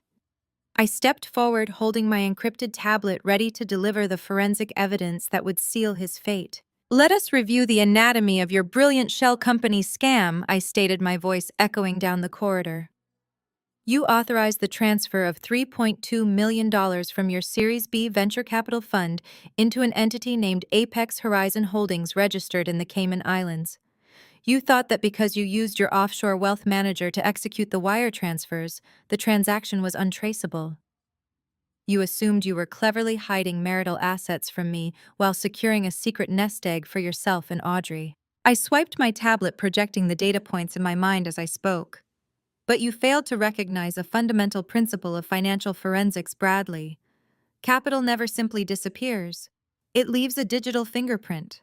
And the fingerprint on Apex Horizon Holdings led directly back to a very familiar beneficiary." Vincent took over seamlessly, picking up the thread of the corporate espionage narrative. When Natalie brought the preliminary audit findings to my attention, he explained we began tracking the outflow of the embezzled funds. We discovered that Apex Horizon Holdings was not a dormant shell company waiting for your retirement. It was an incredibly active purchasing vehicle. Over the past 10 months, while you were busy trying to keep your failing startup afloat, Audrey was aggressively liquidating those funds. Bradley's breath hitched. He stared at Vincent, his mind struggling to process the implications of what the billionaire was saying. "She bought a $2.5 million waterfront property in Bellevue." Vincent detailed, listing the assets with clinical detachment. "She purchased a fully loaded custom Mercedes SUV. She acquired over $400,000 in high-end jewelry and designer apparel. And she did not purchase a single one of these assets under your name or the name of your startup. Every single deed, title, and receipt was registered exclusively to Audrey. You funded her entire independent lifestyle," I added, twisting the knife. "You thought you were buying her loyalty and securing a future for your supposed son. But Audrey was systematically draining the Cayman account to build her own personal empire, entirely insulated from your impending financial collapse." Bradley let out a pathetic, strangled sound. He scrambled backward until his shoulders hit the wall, his hands gripping his hair as the reality of his profound stupidity washed over him. She told me the money had to be secured offshore to avoid tax liabilities. Bradley babbled, his voice cracking with desperation. She said the real estate investments were a strategy to protect our assets from the divorce settlement. She said we were building a future together. She said exactly what she needed to say to ensure you kept signing the wire authorizations, Vincent corrected sharply. Audrey is an exceptionally skilled manipulator, Bradley. She identified your towering ego and your desperate need for validation. She recognized that you would do anything to maintain the illusion of absolute success. So she played the role of the devoted, admiring partner, while simultaneously siphoning the lifeblood out of your company. Vincent leaned down, resting his forearms on his knees, bringing his face level with the terrified CEO. Did you honestly believe a woman who would forge a medical diagnosis and poison your pregnant wife would suddenly develop a strong moral compass when it came to your finances? Vincent asked, his voice dripping with incredulous disdain. You handed the keys to the vault to a proven sociopath, Bradley. You made it incredibly easy for her to rob you blind because you were too arrogant to ever question her loyalty. Bradley hyperventilated, his chest heaving as the walls of the corridor seemed to close in around him. He looked at Patricia, who was standing, frozen, tears streaming down her face as she finally comprehended the magnitude of her son's failure. The golden child she had bragged about was not a genius. He was a colossal, easily manipulated fool. I watched Bradley panic, feeling a profound sense of vindictive satisfaction. The man who had gaslighted me, who had belittled my career and destroyed my mental health, was currently experiencing a psychological implosion. You are bankrupt, Bradley, I stated, delivering the final fatal diagnosis of his corporate health. Your startup is functionally insolvent. You have violated dozens of federal securities laws, breached your fiduciary duties to your investors, and committed egregious wire fraud. The $3.2 million you stole is gone, liquidated by Audrey. You have absolutely zero liquid capital left to defend yourself against the impending federal indictment. Bradley clamped his hands over his ears, squeezing his eyes shut as if he could physically block out the reality of his complete financial ruin. He let out a low, guttural moan, rocking back and forth against the heavy wooden door of the maternity suite. The shell company scam was not your masterpiece, Bradley, Vincent concluded, standing up and straightening his bespoke jacket. It was Audrey's masterpiece. You were just the incredibly convenient, remarkably gullible pawn she used to execute it. And now that she has extracted every single dollar of value from you, she is going to discard you the exact same way you discarded Natalie. Vincent looked at me, a silent confirmation passing between us. The financial dismantling was complete. The illusion of Bradley's wealth and genius had been utterly shattered, but the final, most devastating truth was still waiting to be delivered, and it was time for Jamal to execute the medical checkmate. The silence in the corridor was absolute, a heavy vacuum waiting for the final blow to fall. Patricia suddenly broke it. She lunged forward with a sharp, desperate cry, her hands waving wildly in the air as if she could physically bat away the truth. "It is a lie!" Patricia screamed, her voice cracking into a hysterical, high-pitched shriek. "That DNA test is a complete fabrication. You forged it, Vincent. You are trying to humiliate my family and steal my grandson. Bradley is the father. Audrey is a good traditional girl who loves my son. That baby is the heir to our family legacy, and I will not let you stand in this hospital and spread these vicious, disgusting lies." She was hyperventilating, her chest heaving as she clung to the shattered remains of her aristocratic delusion. She looked at Bradley, begging him to stand up and fight, begging him to defend his manhood and his child. But Bradley remained slumped against the door, his eyes vacant and hollow. Jamal stepped forward, moving with a calm, deliberate grace that contrasted sharply with Patricia's manic desperation. He did not raise his voice. He did not argue with her. He simply walked over to a small stainless steel medical cart resting against the corridor wall and gently placed his black leather briefcase on top of it. "You possess a truly astonishing capacity for denial, Patricia," Jamal said smoothly. The sharp metallic click of the briefcase latches echoed down the quiet hallway, snapping open like the chamber of a loaded weapon. You reject Vincent's DNA test because it shatters the perfect image you have constructed for your son. But as a federal prosecutor, I do not rely on a single piece of evidence. I prefer establishing an undeniable historical pattern of facts. Jamal reached into the pristine interior of his briefcase. He bypassed the thick legal dossiers and federal warrants, pulling out an old yellowed manila envelope.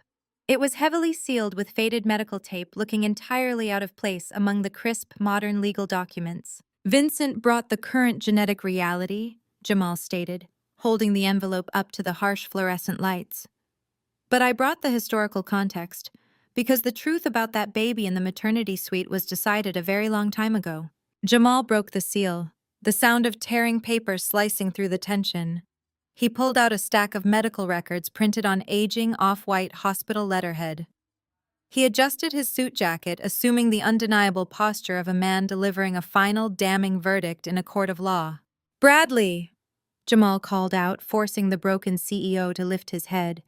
"When you were 18 years old, just weeks before you graduated high school, you contracted a severe case of the mumps. Do you remember that?" Bradley swallowed hard, his Adam's apple bobbing. He gave a weak, confused nod. "Yes." He rasped, his voice barely audible. "I was hospitalized for 4 days with a high fever, but I recovered. The doctors said I was perfectly fine." "The doctors told you what your mother instructed them to tell you," Jamal corrected him, his voice devoid of any warmth. He looked down at the documents in his hands.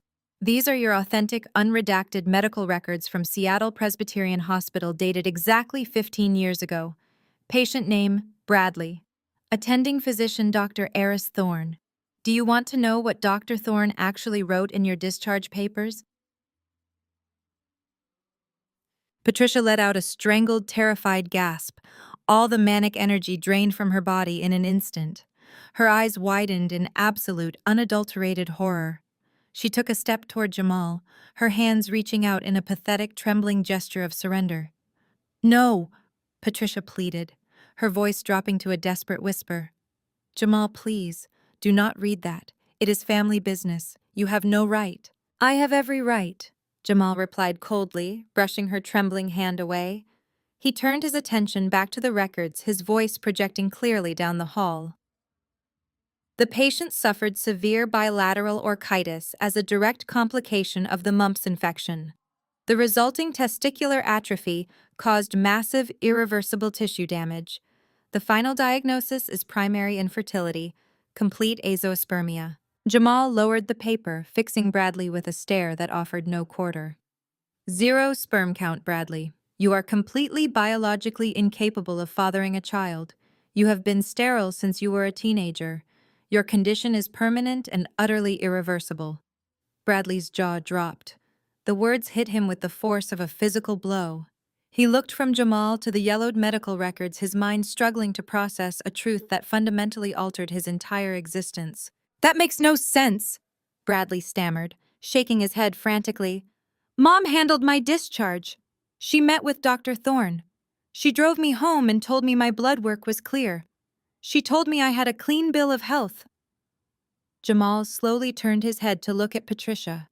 She was trembling violently, her face buried in her hands, unable to meet her son's eyes. "She lied to you, Bradley," Jamal said, his voice dropping into a harsh, unforgiving register. In Patricia's wealthy, status-obsessed social circle, a son who cannot produce an heir is considered defective. She could not stomach the idea of her golden boy having a biological flaw, so she intercepted the doctor. She used her privilege and her money to have these records sealed and handed directly to her. She hid your infertility from you to protect her own aristocratic vanity. I stepped forward, my blood running cold, as the absolute depravity of Patricia's actions fully crystallized in my mind.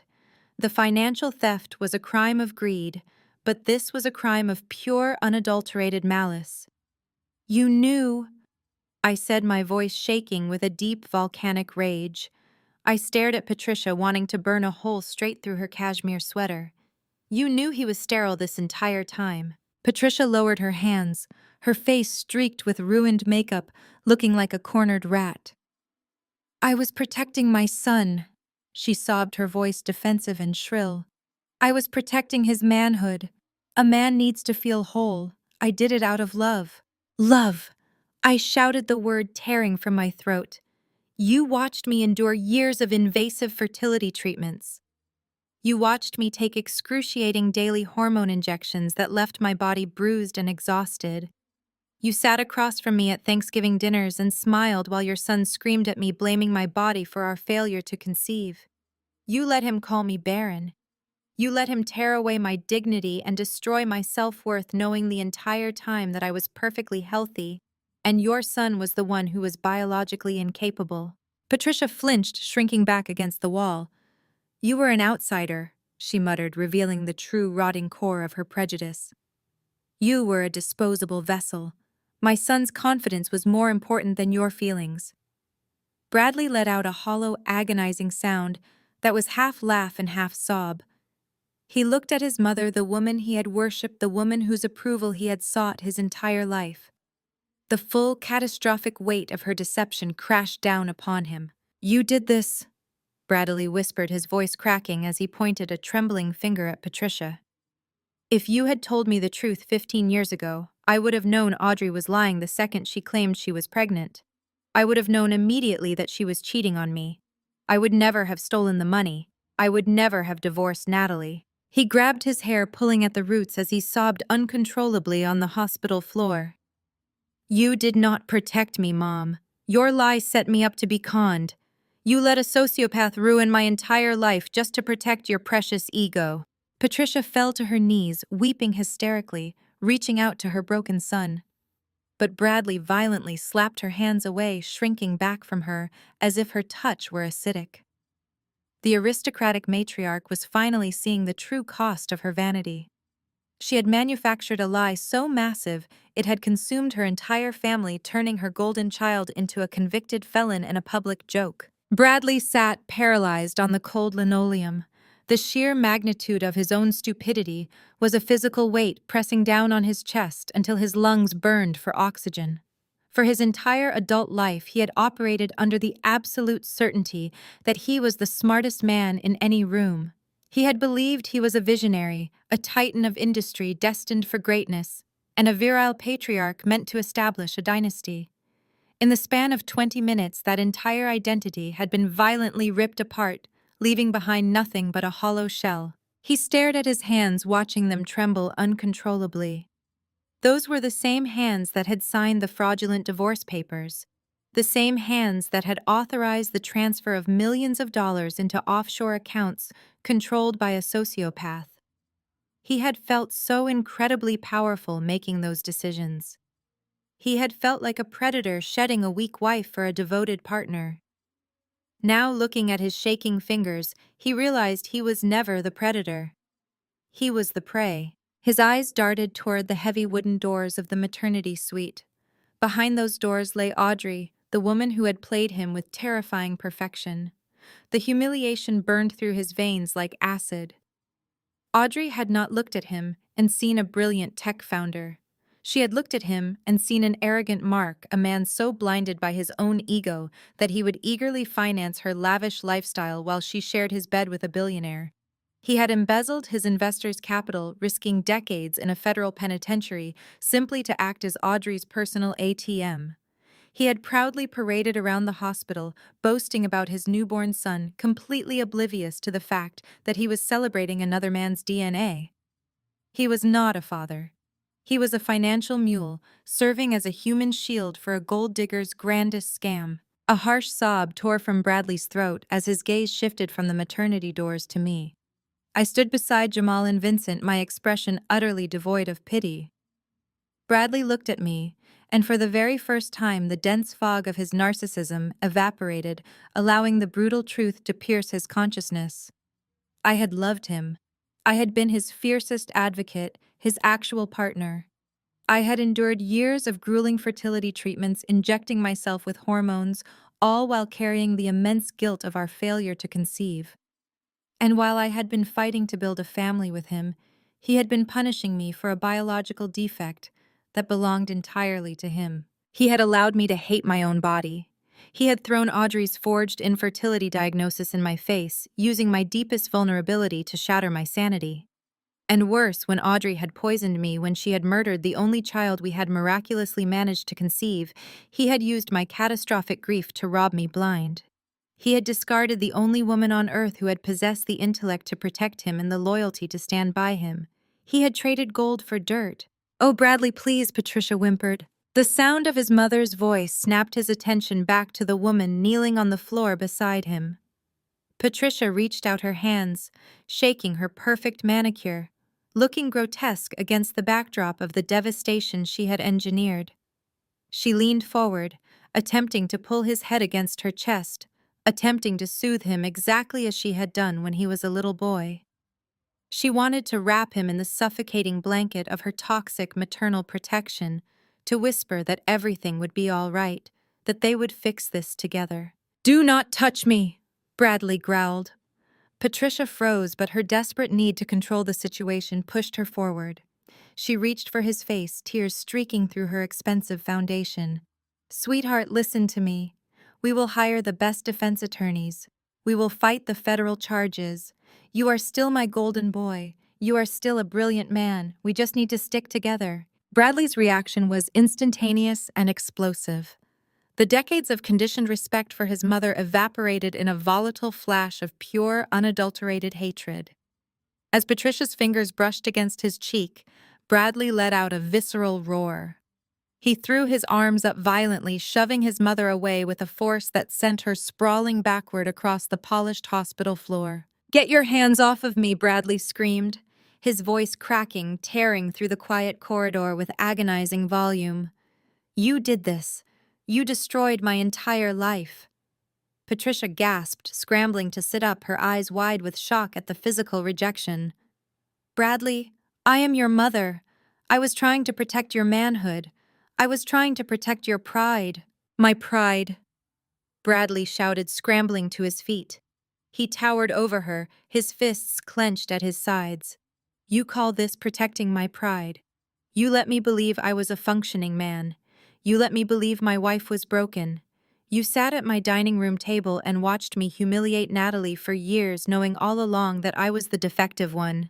You let me fall straight into the trap of a sociopathic gold digger because you were too obsessed with our aristocratic image to tell me the medical truth." He stepped closer to her, his voice dripping with venom. "If you had just been honest, I would still have my company. I would still have my freedom. I would still have the woman who actually loved me. You did not protect me. You handed me a loaded gun, pointed it directly at my head, and told me to pull the trigger." Patricia covered her face, weeping loudly, the sound echoing miserably against the sterile walls. The great family matriarch was reduced to a sobbing mess on the floor, publicly rejected by the very son she had sacrificed everything to mold. Bradley turned away from her in absolute disgust. He looked at the ceiling, letting out a hollow, broken laugh that morphed into a sound of pure agony. The illusion of his elite family was completely eradicated. There was no wealth, no legacy, no visionary genius, and no loyal family unit.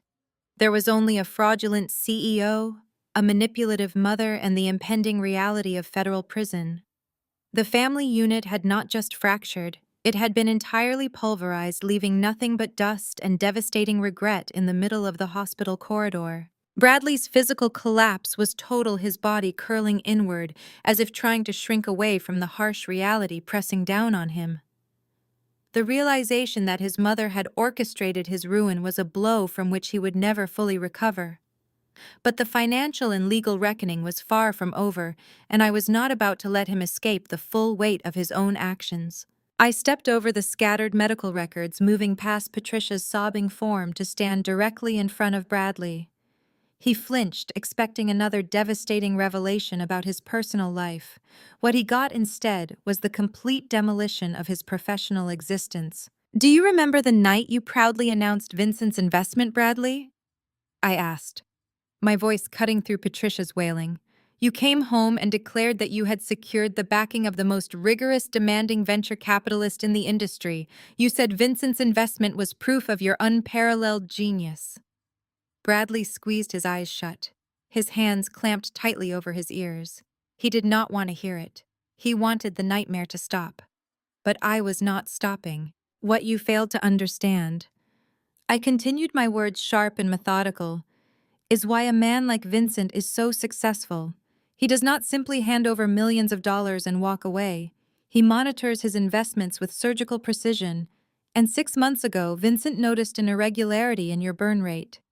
Vincent remained perfectly still, his cold gray eyes fixed on Bradley, offering silent confirmation of my words. He suspected embezzlement, I explained, pacing slowly in front of him. But he needed absolute proof before executing a hostile takeover. He needed someone who could dismantle your accounting structure from the inside out, someone who understood the architecture of your specific financial ecosystem. He needed an elite forensic auditor who operated with total anonymity. Bradley lowered his hands, his bloodshot eyes darting toward me. The realization was slow, sluggish, struggling to penetrate his shattered ego. "He hired you!" Bradley rasped, his voice barely recognizable. "You were the auditor." "I was the auditor," I confirmed, letting the triumph ring clear in my voice. "Vincent contracted me through an encrypted intermediary. He gave me unrestricted backdoor access to your entire corporate network. I had the keys to your kingdom, Bradley, and for the past 6 months, I have been living inside your ledgers." Patricia stopped crying, her head snapping up. She looked from me to Vincent, her mind desperately trying to comprehend the sheer scale of the operation that had been conducted right under their noses. "You thought you were so clever," I said, leaning down slightly. "You thought those offshore shell companies were impenetrable. But you left digital breadcrumbs everywhere. I tracked the initial $3.2 million transfer to Apex Horizon Holdings. I audited the secondary trusts in Bermuda.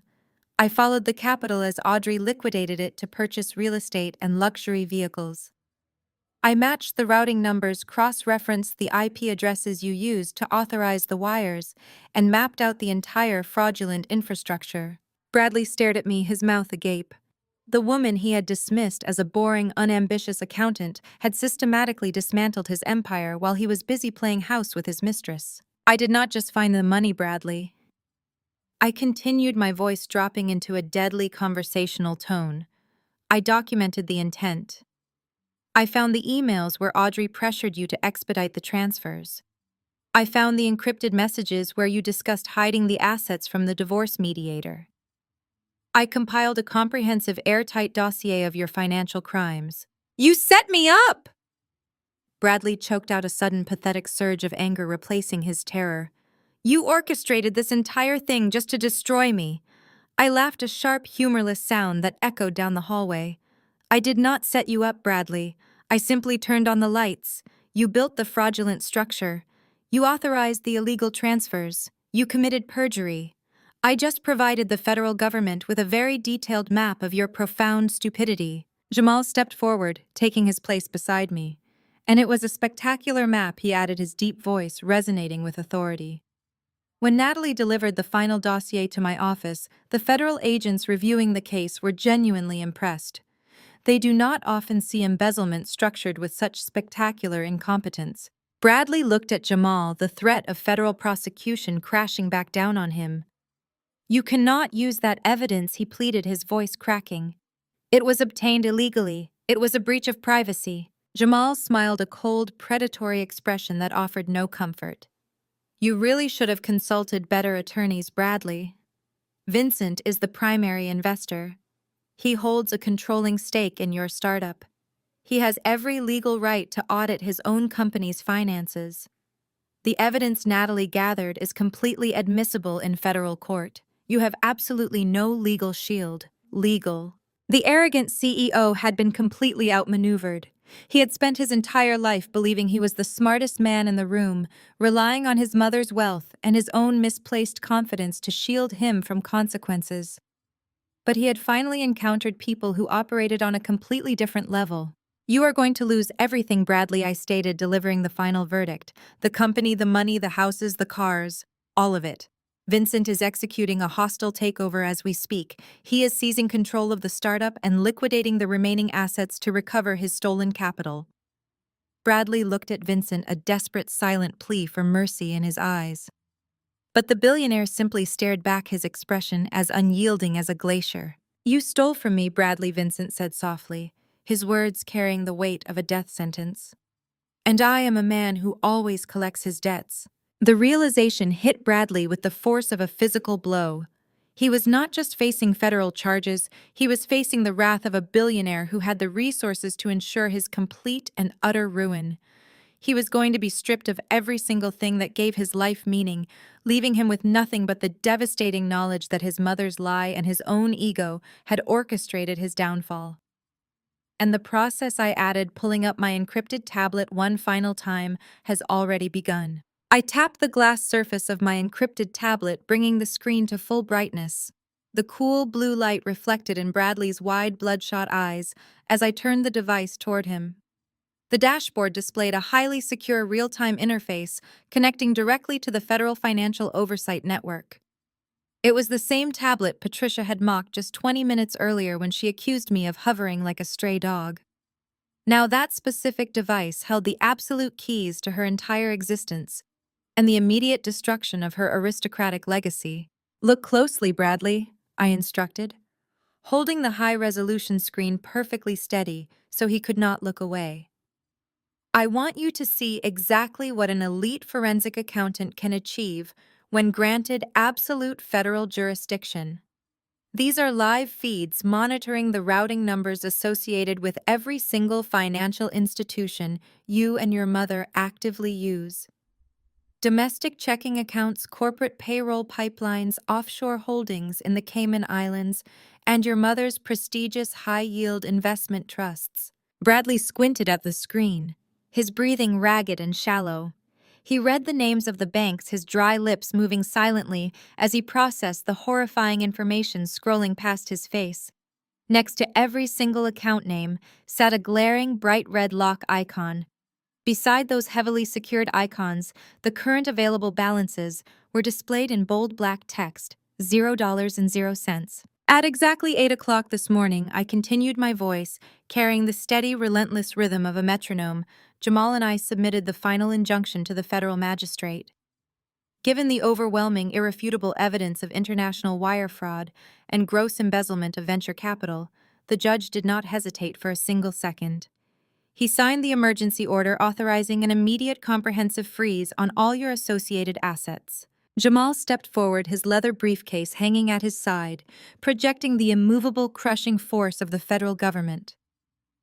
Under the federal money laundering statutes, Jamal explained, his voice booming down the sterile corridor, the Department of Justice possesses the absolute authority to seize any and all assets suspected of being purchased with or used to conceal illicit funds.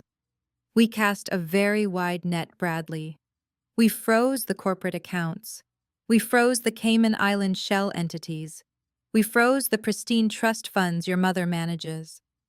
The federal government now legally controls every single penny you possess. You cannot do that! Patricia gasped, her voice trembling as she pushed herself up from the hospital floor. She leaned heavily against the wall, her expensive designer clothes rumpled her face, a portrait of pure aristocratic panic. The trust funds have absolutely nothing to do with Bradley's tech company. That is generational wealth. That is my personal money. You have absolutely no legal right to touch my private accounts. I turned my gaze to Patricia, feeling a profound, deep-seated sense of satisfaction washing over me. When you funnel stolen money through family trusts to help your son avoid detection, Patricia, those trusts immediately become active vehicles for federal wire fraud. I tracked the capital step by step. Bradley used your private accounts to wash $300,000 before routing it directly to Audrey. You made your generational wealth a federal crime scene. Therefore, the government seized it all. Patricia shook her head violently, her perfectly styled hair falling messily into her panicked eyes. No, she insisted, digging frantically into her expensive leather handbag. You are lying. You are just trying to scare us. The bank would notify me immediately. My private wealth manager would call me the second a hold was placed. You cannot erase my money with a tablet. Check your phone, Patricia, I suggested coldly, gesturing toward her handbag. Go ahead. Log into your elite banking portal. See the reality for yourself. Her hands shook so badly she nearly dropped her diamond-encrusted smartphone. Her manicured fingers fumbled across the glass screen as she frantically opened her banking application. The hospital corridor fell completely silent, save for the ragged sound of Bradley hyperventilating against the maternity suite doors and the soft mechanical hum of the ceiling ventilation system. Vincent stood perfectly still, watching the total destruction of the family, with the detached clinical interest of an apex predator, observing the final pathetic moments of its dying prey. Patricia held the phone close to her face, her eyes darting rapidly across the screen as the secure application loaded. The biometric scanner authenticated her identity. The loading circle spun for 2 agonizing, suffocating seconds. Then the financial dashboard materialized. Patricia let out a guttural, soul-tearing scream. It was not a simple cry of sadness or a quick gasp of shock. It was the primal, visceral shriek of a woman who watched her entire identity evaporate into thin air. The sound ripped through the sterile hallway, echoing off the polished linoleum and bouncing violently against the closed maternity doors. She stared at the digital screen, her eyes bulging, her mouth wide open in absolute, unadulterated horror. "It is gone," she wailed, her voice cracking into a hysterical, broken pitch. "It is all gone. Everything is showing a zero balance. The checking, the savings, the investment portfolio. They took absolutely everything I have." She looked up from the screen, her eyes wild with feral terror. She lunged toward Jamal, her hands grasping desperately at the expensive lapels of his custom suit. "Fix it!" Patricia screamed, spittle flying from her trembling lips. "You are a lawyer. Fix this right now. You cannot leave me with nothing. I have a massive mortgage. I have country club fees. I have a high society lifestyle to maintain. You must release my money immediately." Jamal did not move an inch. He simply looked down at the frantic, pathetic woman clawing at his jacket. "I am a federal prosecutor, Patricia," he replied, his voice a low, dangerous rumble that offered zero comfort. "My job is to prosecute criminals, not to finance their luxury lifestyles. Your money belongs exclusively to the federal government now. It will be held indefinitely in a secure escrow account until the trial concludes, at which point it will be utilized to pay the massive fines and financial restitution your son owes to Vincent." Bradley watched his mother completely melt down, the undeniable reality of the situation finally shattering his last remaining psychological defenses. He reached into his own pocket with a trembling hand and pulled out his smartphone. He did not even need to log into his banking application. The lock screen was flooded with urgent, panicked notifications. There were frantic text messages from his chief financial officer, desperate missed calls from his offshore wealth manager, and automated red alerts from his black credit card companies, indicating that his accounts had been permanently suspended due to severe federal intervention. "I have nothing," Bradley whispered, the phone slipping from his lifeless grasp and clattering loudly onto the hard hospital floor. He looked up at me, his eyes filled with a terror so profound it almost looked like genuine madness. "How am I supposed to hire a top-tier defense attorney, Natalie? How am I supposed to fight multiple federal charges without any money?" "You will be assigned a public defender," I stated, delivering the final crushing blow with surgical precision. "The exact same way every other broke, desperate criminal is assigned one. You thought you could strip me of my hard-earned assets and leave me with nothing. You thought you could weaponize my grief to line your own pockets. But the universe has a very precise way of balancing the scales. You are walking into a federal courtroom with the exact same amount of leverage you tried to leave me with. Absolutely none." Patricia collapsed against the wall, her legs giving out completely as she slid to the floor beside her broken son. The generational wealth she had weaponized against me, the money she had used to justify her profound cruelty and her toxic elitism, was gone forever. They were entirely stripped of their resources, their pride and their power left to face the full, unyielding wrath of the United States justice system with completely empty pockets and permanently shattered egos. Section 16, 1,000 words. The harsh fluorescent lights of the hospital corridor seemed to spotlight the absolute devastation on the floor. For a long, agonizing minute, the only sound was the jagged, desperate wheezing coming from Bradley and the muffled, wet sobs escaping his mother.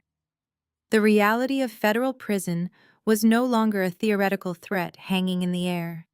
It was a tangible, suffocating beast that had just swallowed their entire future. The luxury cars, the waterfront estates, the country club memberships, and the meticulously curated societal standing had all been incinerated in a matter of seconds. They were entirely naked before the law stripped of every single shield they had ever used to avoid accountability. Patricia looked up from her glowing phone screen. Her perfectly applied makeup was completely ruined, dark streaks of expensive mascara running down her cheeks and settling into the deep, terrified lines of her face.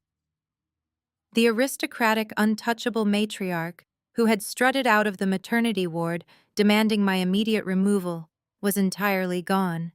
In her place was a broken, terrified woman staring directly into the dark, unforgiving abyss of destitution. She looked at Bradley, her golden boy, who was currently curled into a pathetic fetal position against the wall, incapable of forming a single coherent sentence. She realized in that exact moment that he could not save her. He could not even save himself. The brilliant tech CEO was nothing but an empty, fraudulent suit who had just gambled away her entire generational wealth on a sociopathic mistress. Patricia turned her wild, bloodshot eyes toward me. The transition from haughty predator to pathetic victim happened in a flash of pure, unadulterated desperation. She pushed herself forward, abandoning every last ounce of her carefully cultivated dignity. She crawled across the cold linoleum floor on her hands and knees. Her expensive pearl necklace swung wildly, clattering loudly against the sterile hospital tiles. Natalie Patricia wailed, her voice cracking into a ragged, pathetic screech. She reached out with trembling, desperate hands and grabbed the hem of my tailored skirt. Her knuckles were stark white as she clung to the fabric as if it were a life raft in a violent storm. I looked down at her, feeling absolutely zero pity. I watched the woman who had spent years mocking my career, insulting my body, and trying to orchestrate my complete emotional destruction reduced to a groveling, weeping mess at my feet. "Please, Natalie, please!" Patricia begged, tears streaming down her face and dripping onto her ruined cashmere sweater. "You cannot do this. You cannot take everything we have. We will lose the family home. We will be out on the street. You know I cannot survive in a federal prison cell. I am an old woman. I am sorry. I am so terribly sorry for everything I said to you today. I was wrong. I was so incredibly wrong." I stared down at the hands gripping my clothing. The sheer hypocrisy of her tears was physically revolting. "You are not sorry, Patricia," I stated, my voice echoing with glacial detachment. "You are just bankrupt. Your apologies have absolutely no value because they are entirely funded by fear. You called me a complete failure less than an hour ago. You celebrated the fact that your son divorced me. You bragged about the powerful legacy he built with a woman who actively poisoned me. You did not care if my life was destroyed as long as it kept your bank accounts full and your social calendar pristine." I took a deliberate, forceful step backward, ripping the fabric of my skirt out of her desperate grasp. "Do not touch me," I commanded, my tone, leaving absolutely no room for negotiation. "Do not ever put your hands on me again. You burned the bridge of our relationship to the ground, and now you are complaining that you cannot cross the river. You made your choices. Now you get to drown in them." Deprived of my sympathy and physically repelled, Patricia spun around on her knees. She frantically searched the towering figures above her, looking for any shred of salvation. Her frantic gaze bypassed Vincent, knowing instinctively that the billionaire venture capitalist possessed zero mercy for the thieves who stole from his funds. Instead, her eyes locked directly onto Jamal. The exact same man she had just attempted to banish from the hallway. The man she had continuously belittled, racially profiled, and insulted for the past 5 years. She crawled toward the federal prosecutor, her hands reaching out in a pathetic display of total supplication. Patricia sobbed, looking up at him with wide, pleading eyes. Jamal, please listen to me. You are a powerful man. You know the federal judges. You know the prosecutors handling this specific case. You can talk to them. You can make this go away or at least negotiate a fine. We can pay it back. I swear we will find a way to pay the money back. Jamal looked down at her, his expression an impenetrable fortress of federal authority. He did not step away from her reaching hands. He simply let her wallow in her own profound humiliation. Please, Jamal. Patricia begged, her voice descending into a hysterical, breathless whine. He is your brother-in-law. Bradley is Rachel's brother. We are family. You are part of this family. You cannot send your own flesh and blood to a federal penitentiary. It will destroy Rachel. It will destroy all of us. You have to protect your family. The sheer unmitigated audacity of her using the word family made my stomach turn. For years she had gone out of her way to remind Jamal that he would never truly belong to their elite circle. She had deliberately excluded him from family photos, seated him at the furthest ends of holiday tables, and whispered loudly to her friends about how her daughter could have married a prominent hedge fund manager instead of a government lawyer. Now facing total financial and legal annihilation, she dared to invoke the sacred bond of kinship. Bradley, witnessing his mother crawling on the floor and begging a man she openly despised, let out a pathetic broken groan. "Mom, stop!" He rasped, his voice sounding like torn sandpaper. "Stop begging him. It is over." But Patricia could not stop. She ignored her broken son and kept her tear-streaked face turned upward toward the unyielding prosecutor.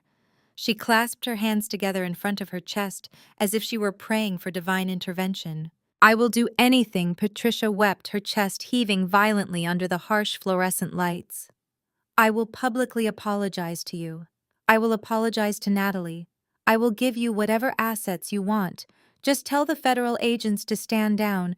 Tell them it was a massive misunderstanding. Please, Jamal, I am begging you as a mother, show us some mercy." The entire corridor seemed to hold its collective breath.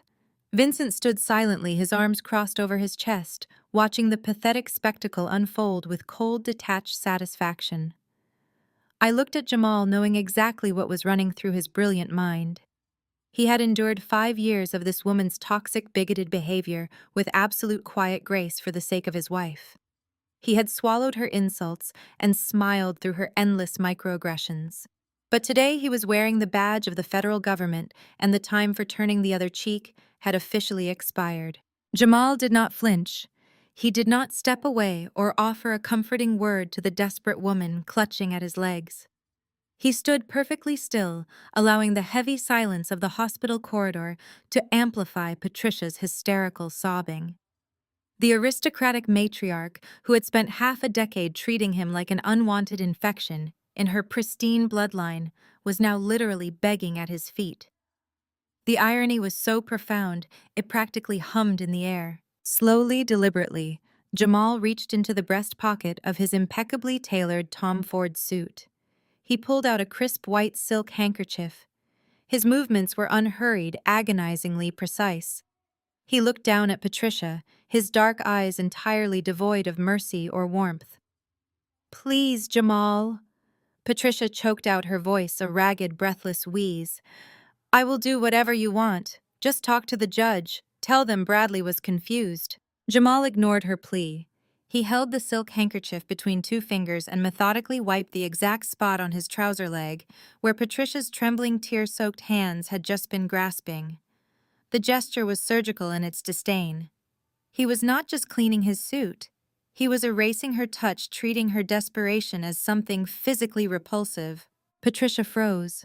Her sobs hitched in her throat as she watched him meticulously fold the tainted handkerchief and slip it back into a hidden pocket. The realization of what he was doing hit her like a physical blow. The power dynamic she had relied on her entire life had completely inverted. Jamal slowly crouched down, bringing his face level with Patricia's ruined, tear-streaked makeup. He rested his forearms on his knees, his posture relaxed, but radiating an overwhelming, intimidating authority.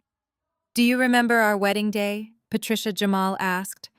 His voice was a low, resonant baritone, quiet enough that only the people in our immediate circle could hear, but sharp enough to draw blood. Patricia blinked, her chest heaving violently. What? No. Jamal, please. This is not the time. It is exactly the time, Jamal corrected, his tone turning to ice. Because you seem to be suffering from severe amnesia regarding our relationship. You are begging me to act like family. You want me to leverage my federal authority to protect my brother-in-law.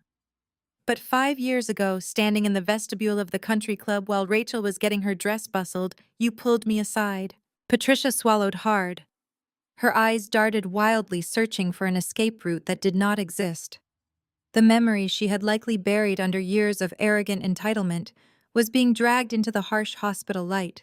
You leaned in close, Jamal continued, his voice dropping into a chilling whisper that perfectly mimicked the venomous tone she had used that day. You looked at my suit, then you looked at my skin, and you told me exactly where I stood. You said, "You can wear all the expensive suits you want, Jamal, but you will never actually belong in this family. You are just a quota my daughter is filling to feel progressive. When the money runs out, people like you always revert to your true nature." Patricia let out a strangled gasp, pressing her hands against her mouth.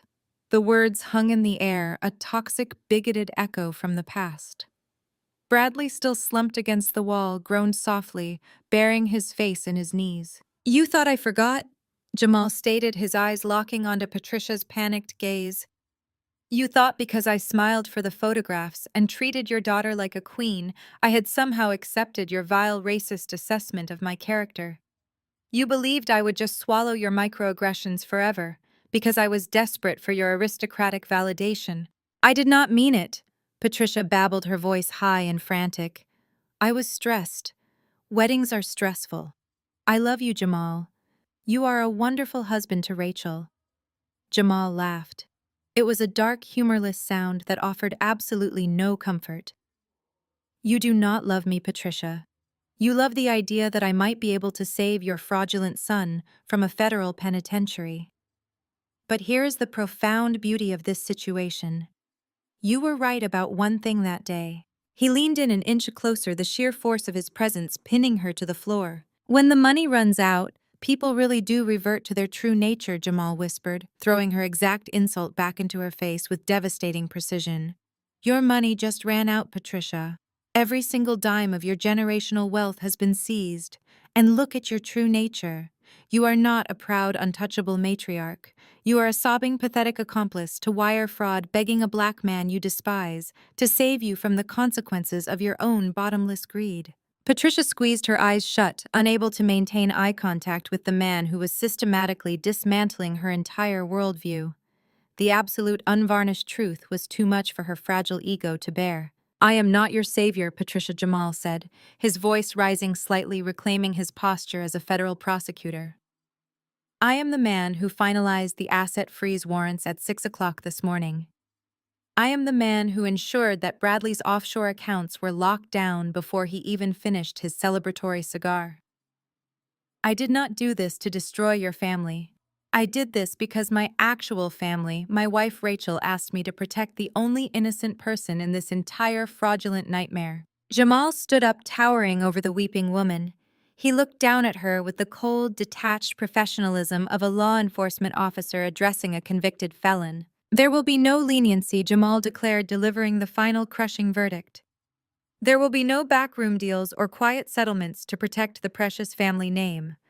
Bradley committed federal crimes, and you actively aided his financial evasion. My office will prosecute this case to the absolute fullest extent of the law. You can save your tears for the sentencing hearing. Patricia collapsed, completely curling into a tight ball on the floor, her wails echoing miserably down the corridor. She had tried to leverage family loyalty to escape federal justice, only to be destroyed by the very man she had deemed unworthy of her bloodline. Jamal had not just denied her request, he had permanently cemented her downfall, using her own toxic bigotry as the foundation. I watched Jamal straighten his tie, his expression completely composed. The score had been settled. The arrogant matriarch had been reduced to nothing, and the brilliant attorney had executed his retribution with flawless, unapologetic karma. But the reckoning was not entirely finished.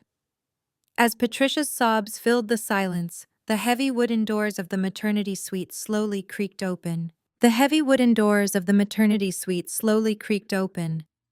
The rusted sound of the hinges sliced through Patricia's pathetic sobbing, drawing every single eye in the corridor toward the threshold. Audrey stepped out. She looked nothing like the pristine, devoted partner Patricia had been bragging about just an hour earlier. She was clad in a faded standard-issue hospital gown that hung loosely from her shoulders. Her face was entirely drained of color, her skin a sickly, translucent white under the harsh fluorescent lights. She gripped the metal doorframe with one hand for support, while her other hand clutched her stomach. She had obviously heard the screaming. The walls of the VIP suite were thick, but Jamal's booming federal decrees and Patricia's hysterical wailing had easily penetrated the soundproofing. Audrey surveyed the absolute carnage scattered across the polished linoleum. She saw Bradley, the man she had manipulated into ruining his own life, sitting in a paralyzed, catatonic slump against the baseboards. She saw Patricia, the aristocratic matriarch who had championed her, curled into a weeping broken ball on the floor. She saw me standing tall next to Jamal, flanked by the very federal authority she had arrogantly assumed she could outsmart. Then her wide, panicked eyes locked onto Vincent. The billionaire stood perfectly still, his hands resting comfortably in the pockets of his tailored trousers. He watched her emerge with the detached, clinical fascination of a scientist observing a trapped insect. Audrey's survival instincts kicked into overdrive. She completely ignored the devastated man who had just thrown away his marriage and his freedom to buy her a fleet of luxury cars. She bypassed Bradley without sparing him a single glance. Instead, she hobbled directly toward the billionaire venture capitalist. She instantly deployed the weapon that had worked for her countless times before. She played the helpless, terrified victim. Vincent. Audrey whimpered, her voice trembling with manufactured fragility, her eyes filled with large, glossy tears that spilled perfectly down her pale cheeks. Vincent, you have to listen to me. It is not what it sounds like. I was so incredibly scared. She reached out her hand, desperate to touch his arm, desperate to establish the physical connection she had used to manipulate him in the past. Vincent simply took one deliberate step backward. He did not say a word, but the profound glacial disgust radiating from his gray eyes was unmistakable. The silent rejection caused Audrey to falter, but her desperation pushed her to double down on her performance. Bradley was controlling everything, Audrey sobbed, pointing a shaking finger at the broken CEO on the floor. He was unhinged. He threatened me. He forced me to sign those shell company documents. I only took the money because I wanted to secure a safe environment for our son. For your son, Vincent. I did everything to protect our baby from his chaotic financial ruin. I was just trying to survive. Bradley lifted his head, his eyes widening at the sheer audacious scale of her betrayal. He tried to formulate a defense, tried to scream that she was the architect of the entire scheme, but his voice completely failed him. He just watched the woman he had destroyed his life for effortlessly throw him directly under the federal bus. Vincent did not even look at Bradley. He kept his steely gaze locked entirely on Audrey. "You are a truly spectacular actress," Audrey Vincent said. His voice was a low, vibrating rumble that lacked even a microscopic trace of sympathy. "If I did not have a comprehensive encrypted digital dossier proving that you personally orchestrated the transfer of $3.2 million into an offshore account registered under your maiden name, I might actually believe your tragic performance." Audrey swallowed hard, her mouth opening and closing like a suffocating fish. "Vincent, please, I love you. We can be a family now. We do not need Bradley anymore." Vincent let out a short, sharp breath of pure repulsion. "Love is a concept you are entirely incapable of comprehending," he stated coldly. "You do not love me. You love my investment portfolio. You saw my capital as your personal lottery ticket, and you used a gullible, insecure fool to cash it in. But you made a fatal miscalculation. You assumed I was as stupid and easily manipulated as the man currently crying on the floor." He stepped closer to her, his towering presence forcing Audrey to shrink back against the hospital wall. "You poisoned Natalie," Vincent whispered, his voice dripping with lethal condemnation. You laced the prenatal vitamins of your supposed best friend with abortifacients because her pregnancy threatened your financial timeline. You murdered an unborn child to ensure your fraudulent pipeline remained open. You are not a victim, Audrey. You are a highly calculating, remorseless sociopath, and sociopaths do not get to raise my children. Audrey let out a strangled gasp. What are you saying? He is my baby. You cannot take my son away from me. I already have, Vincent replied with absolute terrifying certainty. At 7 o'clock this morning, the moment the paternity results were legally verified, my private legal team filed an emergency ex parte motion in family court. We submitted the toxicology report proving you poisoned Natalie. We submitted the financial records proving your active engagement in international wire fraud. The judge reviewed the evidence and instantly recognized that you are a severe, immediate danger to the physical and emotional safety of a minor. Vincent adjusted his cuff, delivering the ultimate legal checkmate. The court granted me immediate sole and exclusive physical custody of my son. You have been entirely stripped of all parental rights. A state-appointed social worker is currently inside that maternity suite, preparing the infant for a secure medical transfer to my private estate. You will never be allowed within 500 feet of him again. No, Audrey screamed, her voice cracking as the reality of her complete loss finally hit her. She lunged forward, trying to push past Vincent to reach the heavy wooden doors. You cannot do this! I am his mother! Vincent did not move. He simply stared down at the frantic, hysterical woman. You are an incubator who attempted to use a child as a billion-dollar hostage negotiation, he corrected her sharply. And your negotiation has failed catastrophically. Audrey collapsed to her knees, clutching her hospital gown, weeping with loud, ugly sobs. She looked at me, her eyes wild with desperation. Natalie, please. Tell them I am a good person. Tell them we were best friends. You know I would never hurt a baby. I looked down at the woman who had smiled in my face while destroying my life. You stopped being my friend the day you handed Bradley my forged infertility diagnosis. I said, my voice empty of any lingering warmth. You sealed your own fate the night you watched me bleed out on my bathroom floor. You have absolutely no one to blame but yourself. Vincent delivered his final crushing blow. You are not just losing the child, Audrey. He stated, his tone as unforgiving as a steel trap. My corporate attorneys have officially partnered with Jamal's federal prosecution team. I am pressing criminal charges against you for extortion, grand larceny, and corporate espionage. The government is seizing every single luxury asset you purchased with my stolen capital. The waterfront house, the custom vehicles, the designer jewelry, it is all gone. Audrey stared up at him, her face a mask of absolute devastation. She had played the ultimate high-stakes game, gambling my life, Bradley's freedom, and her own child for a chance at infinite wealth. Now the wheel had stopped spinning, and her number had not hit.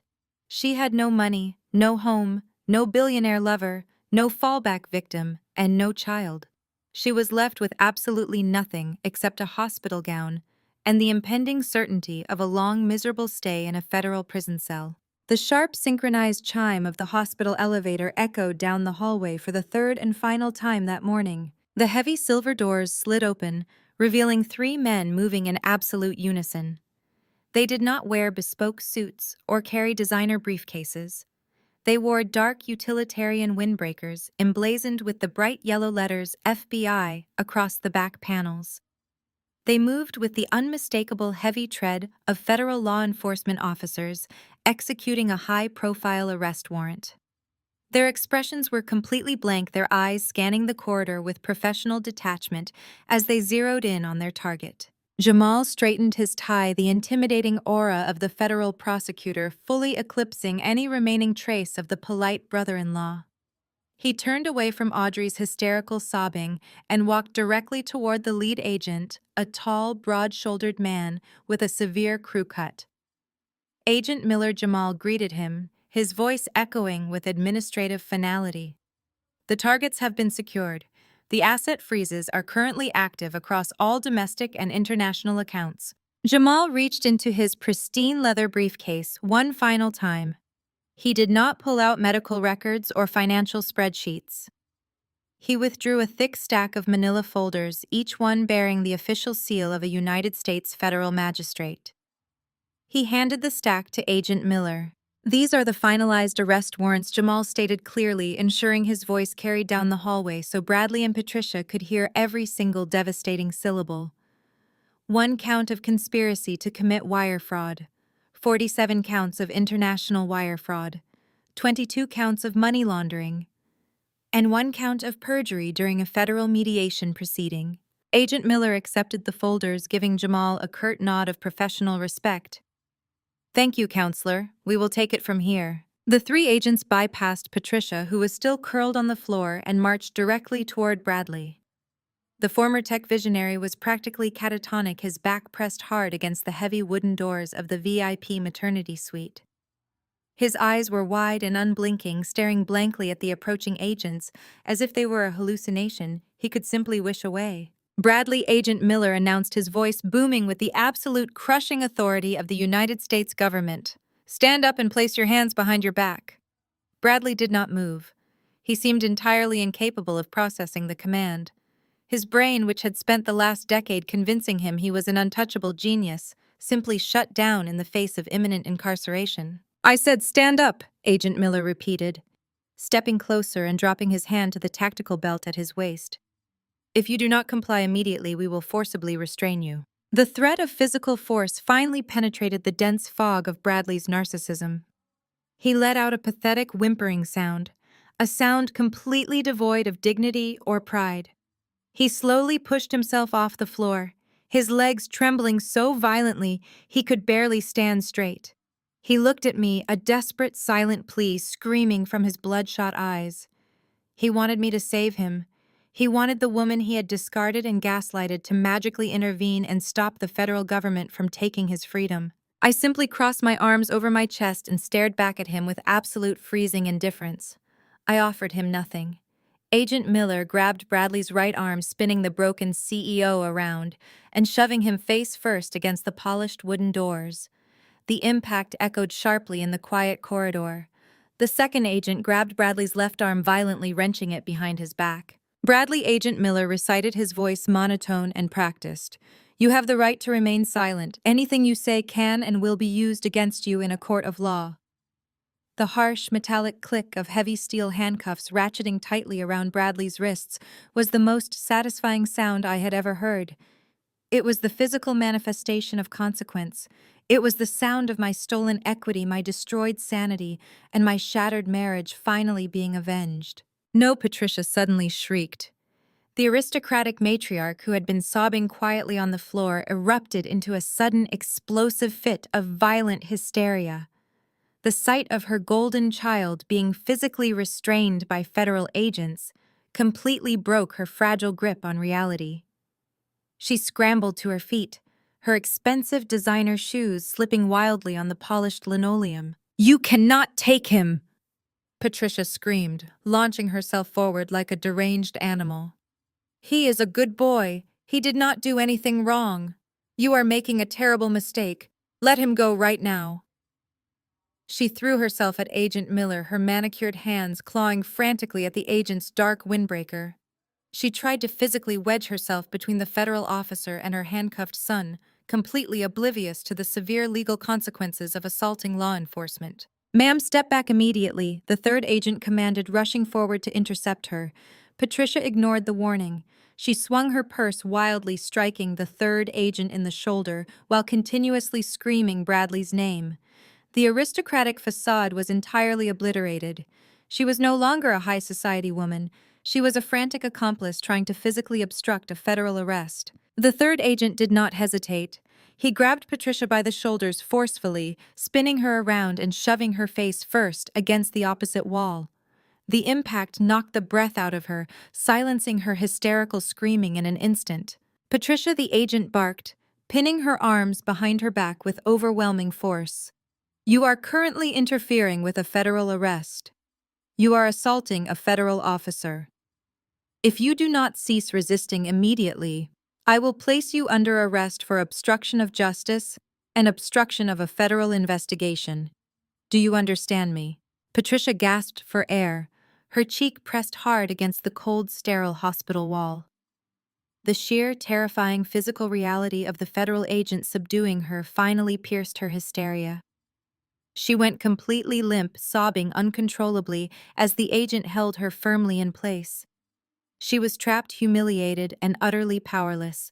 "You have the right to an attorney." Agent Miller continued, seamlessly ignoring the chaos behind him as he finished reading Bradley his Miranda rights. "If you cannot afford an attorney, one will be appointed for you. Do you understand the rights I have just read to you?" Bradley did not answer. He was weeping openly now, hot tears streaming down his face as the agents pulled him away from the maternity doors and began marching him down the long corridor toward the elevators. I watched them walk away, feeling a profound, deep-seated sense of absolute closure. The man who had mocked my ambition, who had used my grief to steal my assets, and who had tried to build a fraudulent empire on my destroyed life, was being paraded through a hospital hallway in handcuffs. He was leaving with absolutely nothing, heading straight toward a federal holding cell where his arrogance would be systematically crushed. Jamal stepped up beside me, watching the agents load Bradley into the waiting elevator. He let out a long, slow breath, releasing 5 years of suppressed frustration and toxic familial tension. "Well," Jamal said, his voice dropping into a quiet, satisfied rumble. "That was an incredibly productive Tuesday morning." I turned away from the closing elevator doors, leaving Patricia weeping against the wall and Audrey sobbing on the floor. I looked at Jamal and offered him a genuine, unburdened smile. "It certainly was," I agreed, feeling the heavy, suffocating weight of the past 12 months finally lift off my shoulders. "Now how about we go get some coffee? I hear the cafeteria downstairs makes a fantastic espresso." 6 months after that morning coffee, I was swirling a very different, vastly more expensive beverage. I sat in a plush leather booth at one of the most exclusive rooftop restaurants in downtown Seattle, looking out over the glittering city skyline. Sitting directly across from me was Rachel. She was Jamal's wife, Bradley's sister, and surprisingly one of the best friends I had ever made. The profound irony of sharing a celebratory dinner with my former sister-in-law was not lost on either of us. But surviving a narcissistic family dynamic has a funny way of forging unbreakable bonds. Rachel raised her crystal glass, her dark eyes shining with genuine happiness, and offered a toast to new beginnings and firmly closed cases. We clinked our glasses together, savoring the rich taste of absolute, undisputed victory. The federal justice system had moved with terrifying, relentless efficiency. Over our appetizers, Rachel delivered the final satisfying updates on the people who had tried so desperately to destroy us. Bradley had officially taken a plea deal to avoid a humiliating, highly publicized trial. The federal judge had shown absolutely zero leniency, handing him a non-negotiable 15-year sentence in a maximum security penitentiary. My ex-husband had traded his custom-tailored shirts and venture capital pitches for a standard-issue jumpsuit. He was entirely stripped of his stolen millions, his fraudulent companies, and his towering ego. Patricia did not fare much better in the aftermath. The federal government had systematically seized her entire estate and liquidated her generational wealth to pay off the massive restitution Bradley owed to Vincent. She was left completely bankrupt. The arrogant, aristocratic matriarch who had once terrorized country club galas and mocked my career was now living in a cheap, run-down motel on the dreary outskirts of the city. Rachel mentioned that her mother had tried calling them a few times, weeping and begging Jamal for financial help, but they had permanently blocked her number. As for Audrey, her spectacular fall from grace was total and uncompromising. Vincent had kept his promise to the letter. His army of ruthless corporate attorneys had secured full physical and legal custody of his son within a matter of weeks. Audrey was permanently barred from coming anywhere near the child or the billionaire ever again. She was currently out on bail, living in a cramped apartment and facing her own impending criminal trial for extortion and medical fraud. She had gambled her entire existence on a stolen fortune and walked away with nothing but a looming prison sentence. I took a long, satisfying sip of my wine, leaning back against the comfortable leather seat. The nightmare was officially over. I had emerged stronger, wealthier, and completely free from their toxic grip. People say the best revenge is living well. I disagree.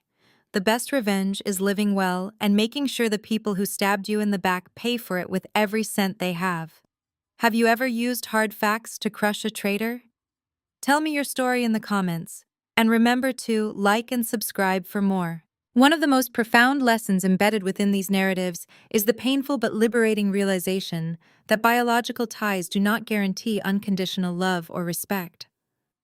Often individuals exhaust themselves trying to earn validation from family members who view their worth through a distorted lens of favoritism, social status, or conditional expectations.